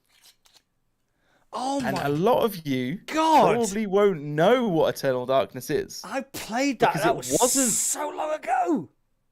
It wasn't a very popular game, and part of the reason why it wasn't very popular is because it was on the bloody GameCube. Yeah. And it was horror. It was. The thing is, it was a horror, and it done some really interesting things. Yeah, God, I remember that won't be able to transfer over to VR very well. But I would love to see someone try and do it. So in Eternal Darkness, they had a sanity meter. Yeah. And the Similar sanity to meter. Phasmophobia. Yeah, in fact, I almost guarantee that was partly lifted from Eternal Darkness. Yeah. Now, here was the really cool thing, okay? Considering this was on flat screen, it was on the GameCube, so we're talking 2 decades ago minimum. Yeah, exactly, yeah. As you saw more scary shit, and it wasn't that scary, that's the thing to bear in mind, right? Because of the type of game it was. It was a horror game, but it was a really interesting horror game. As you saw more crazy shit in the game, your sanity meter would drop down or go up. I can't remember which way they did it, but either way, you'd become more insane or less sane. Now, here's the cool shit, right? They had worked out like what the most popular TVs were like, and the type of images that would come up when you were like turning up or down the volume, for instance.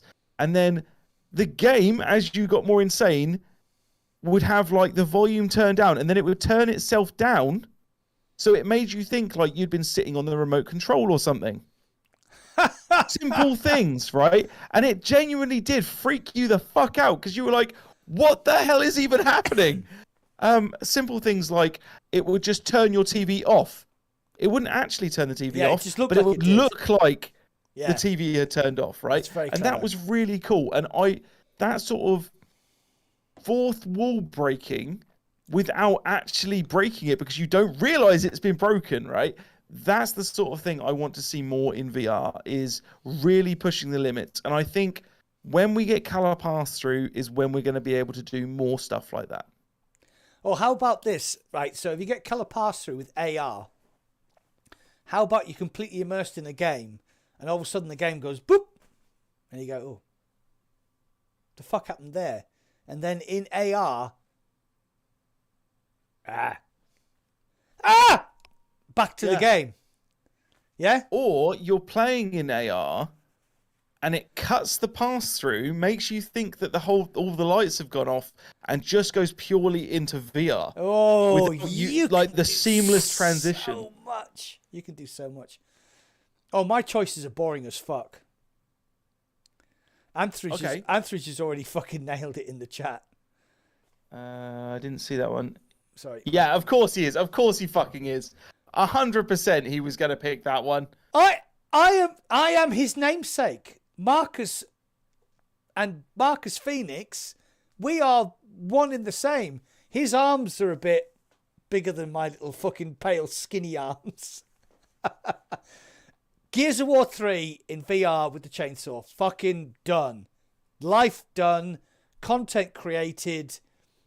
Gears of War channel finished. And the other one is equally as predictable. Is this Halo? Apparently the guy who did the Halo Reach, who was doing the Halo Reach VR mod, has been actually employed by 343 Industries. So yeah, basically what we're saying is we're either eventually going to see a Halo VR thing, or they have employed him so we won't see it. Yeah. Yeah. Either way, we'll just have to wait and see. The other game that I would love to see in VR, because it is already fleshed out. Not in VR, but the game is already fleshed out. And it's a game that we don't have fleshed out in VR at the moment. Okay. Is as an MMORPG. Like, Zenith was a good first attempt at a VR MMO. Yeah. World of Warcraft in VR. Okay? Yeah. They already have the lore, which means there's tons to do and see and feel and learn about. They already have the spells. They already have the armor, the equipment, everything like that. Because all of that already exists, I would like to see World of Warcraft in VR. Okay. It's weird because me and Surjical were talking about this today. There is a game called RFVR, which is a free demo on Steam. Yep. And Surjical has played it with the developers. And they have... It's not World of Warcraft, it's Skyrim. Yes. And all the lore that comes with Skyrim. It isn't like the Skyrim VR mod. It is an RPG, a multiplayer RPG as well, built from the ground up to embody the Skyrim world. So I've heard about this, and the developers reached out to me and asked me to give it a go. Yeah. And I have yet to do so. Okay, right. So it's on the list. Okay.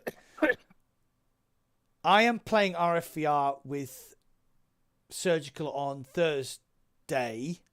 Yep. And he's going to show me the ropes, which the developers did for him. And then we're going to live stream it on Thursday night. Okay, what time? So I'll be working Thursday, so I won't be able to be shown the ropes. Okay. But obviously, there's an invite there. You can join us because obviously the more the merrier. Well, if I get a chance to try it out tomorrow and get an idea for it, I might be able to join you on the live stream on Thursday. Okay. Serge says you need to be coached. It's an early access game, and apparently, if you just go out into the world, you will not understand what you're doing. So you need to be coached, which is why Serge is going to take me through it on Thursday. So if any of the developers from RFVR are watching, please invite my good friend Shooey to a session and coach him and maybe give him a few. I would be interested. I am still trying to find time all over the place to do these things, but that would be interesting. Okay, well, that's something we'll try and sort out. Should I put it on my list? Because I'll forget. The damn list that never seems to end. Owo Moshi said Genshin Impact would be amazing. Right, I'm going to hand that over to you. It's a very pretty game, Genshin Impact. It's not my kind of thing, on the whole, but it is incredibly pretty to look at. So yes, I agree. Something like that would be. I mean, the thing is Genshin Impact also has a massive following because it is a free-to-play model game. Yeah. So Genshin Impact would definitely be a great game. The developers of Genshin Impact actually approached me to promote their game on my channel, but it's not VR. It's not VR, so I sort of said thank you very much, but no. Was it a good deal? It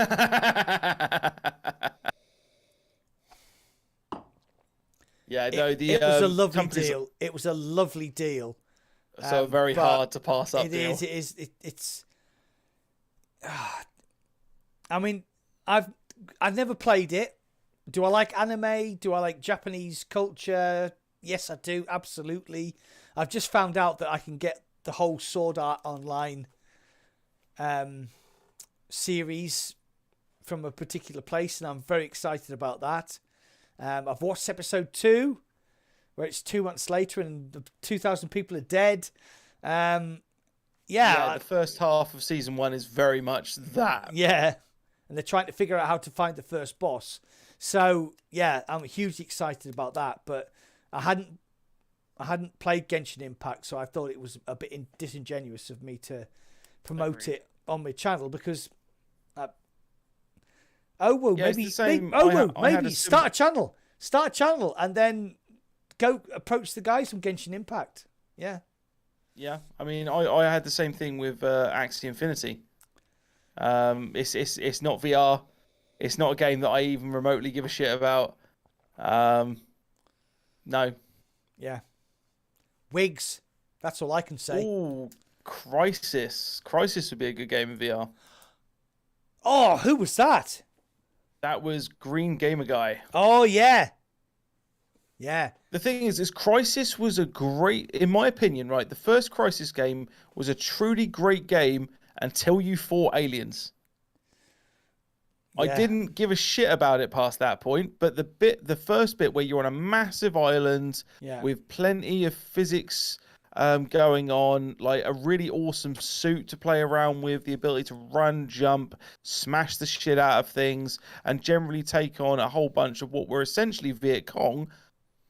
That was great. Like, give me that game in VR. I'll play the shit out of it. I disagree with you. I actually enjoyed Crysis 2 more. Oh, where you played as Warhead? Yeah, in New York. I think, was it New York? That was 3, I think. Oh, was it 3? Was it?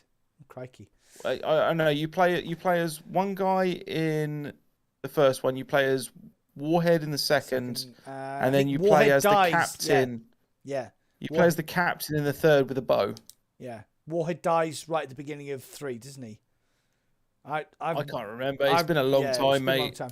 I really enjoyed Crysis 3. I thought that was the best one.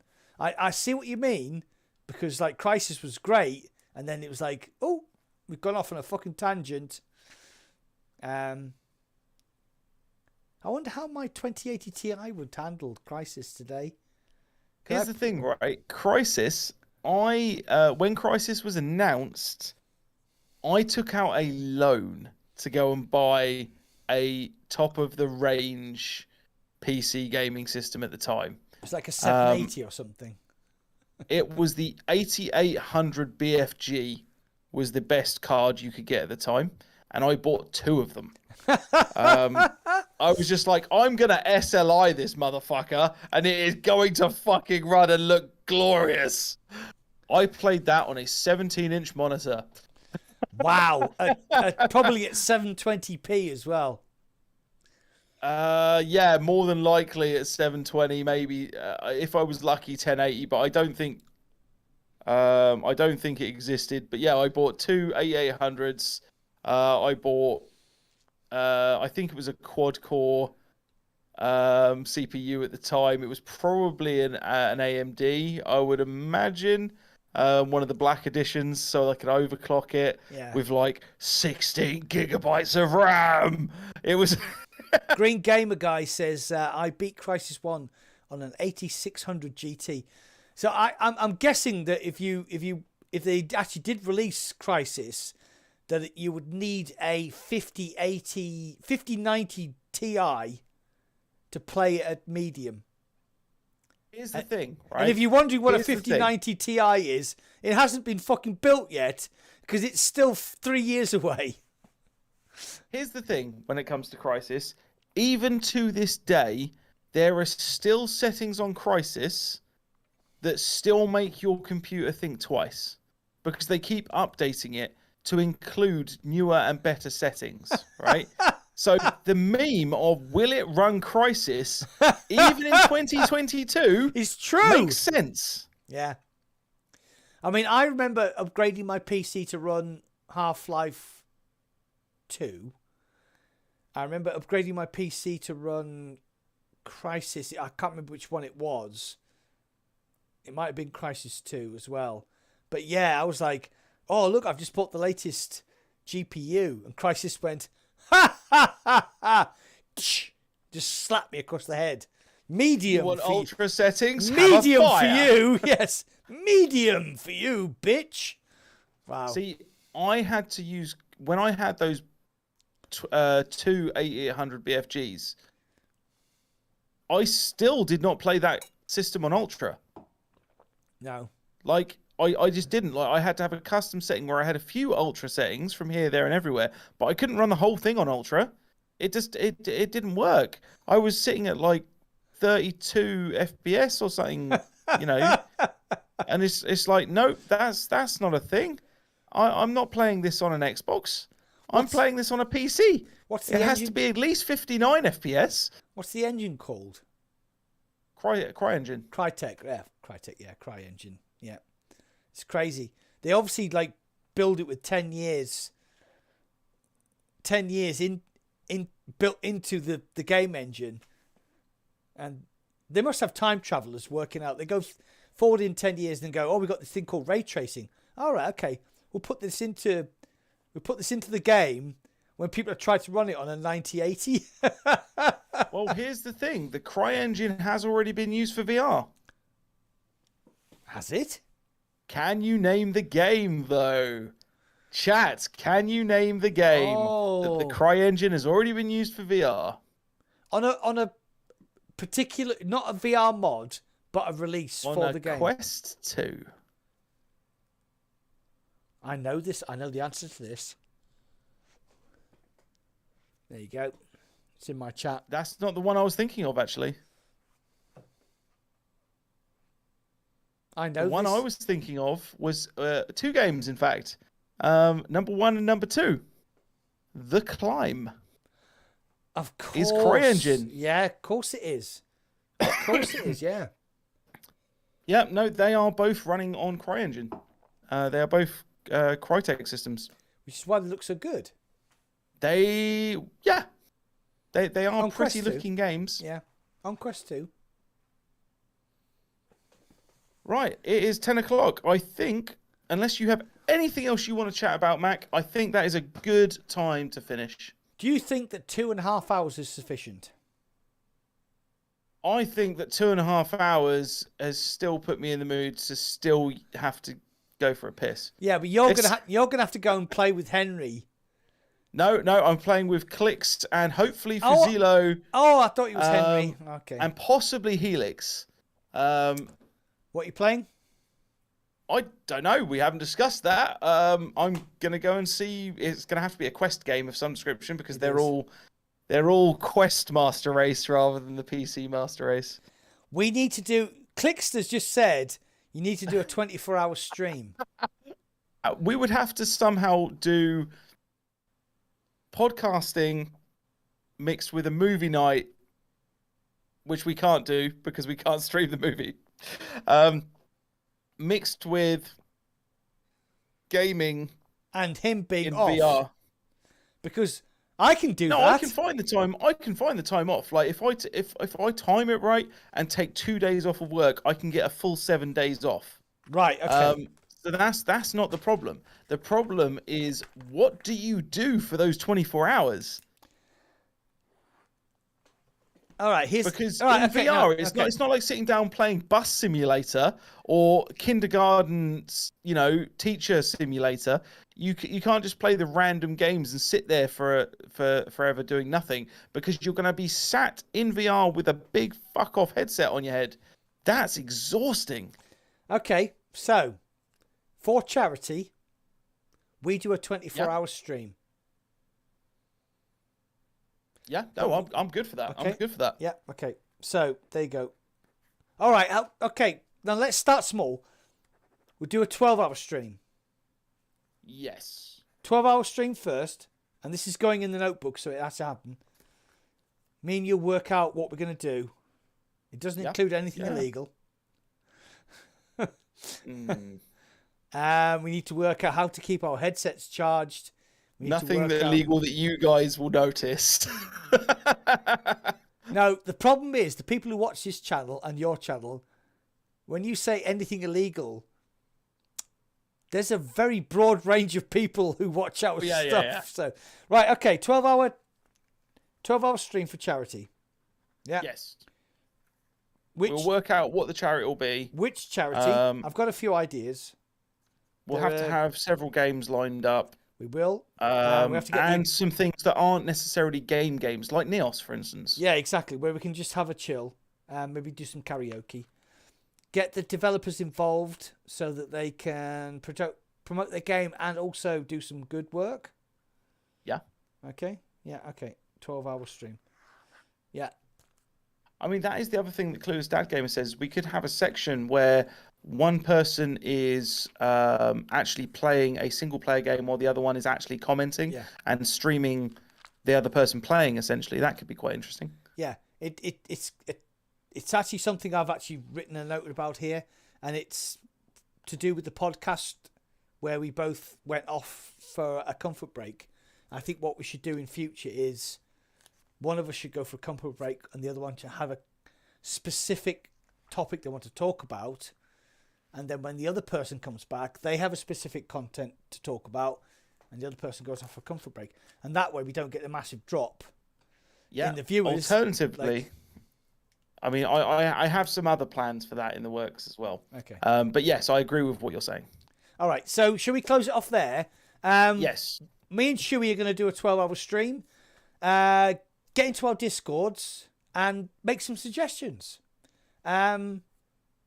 We aren't geniuses, as you can probably understand.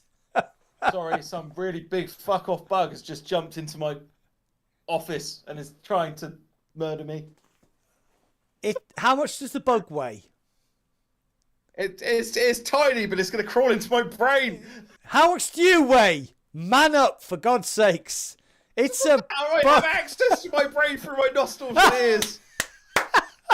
Right, that is the best end to the stream ever. So I'm going to call it a night. I need to go and do something. I'm going to call it a night. Before Shooey gets the insect up his nose that's going to kill him, I've been Mac In VR. He's been Shooey from PowerOnVR. Bye, guys. Shit, no.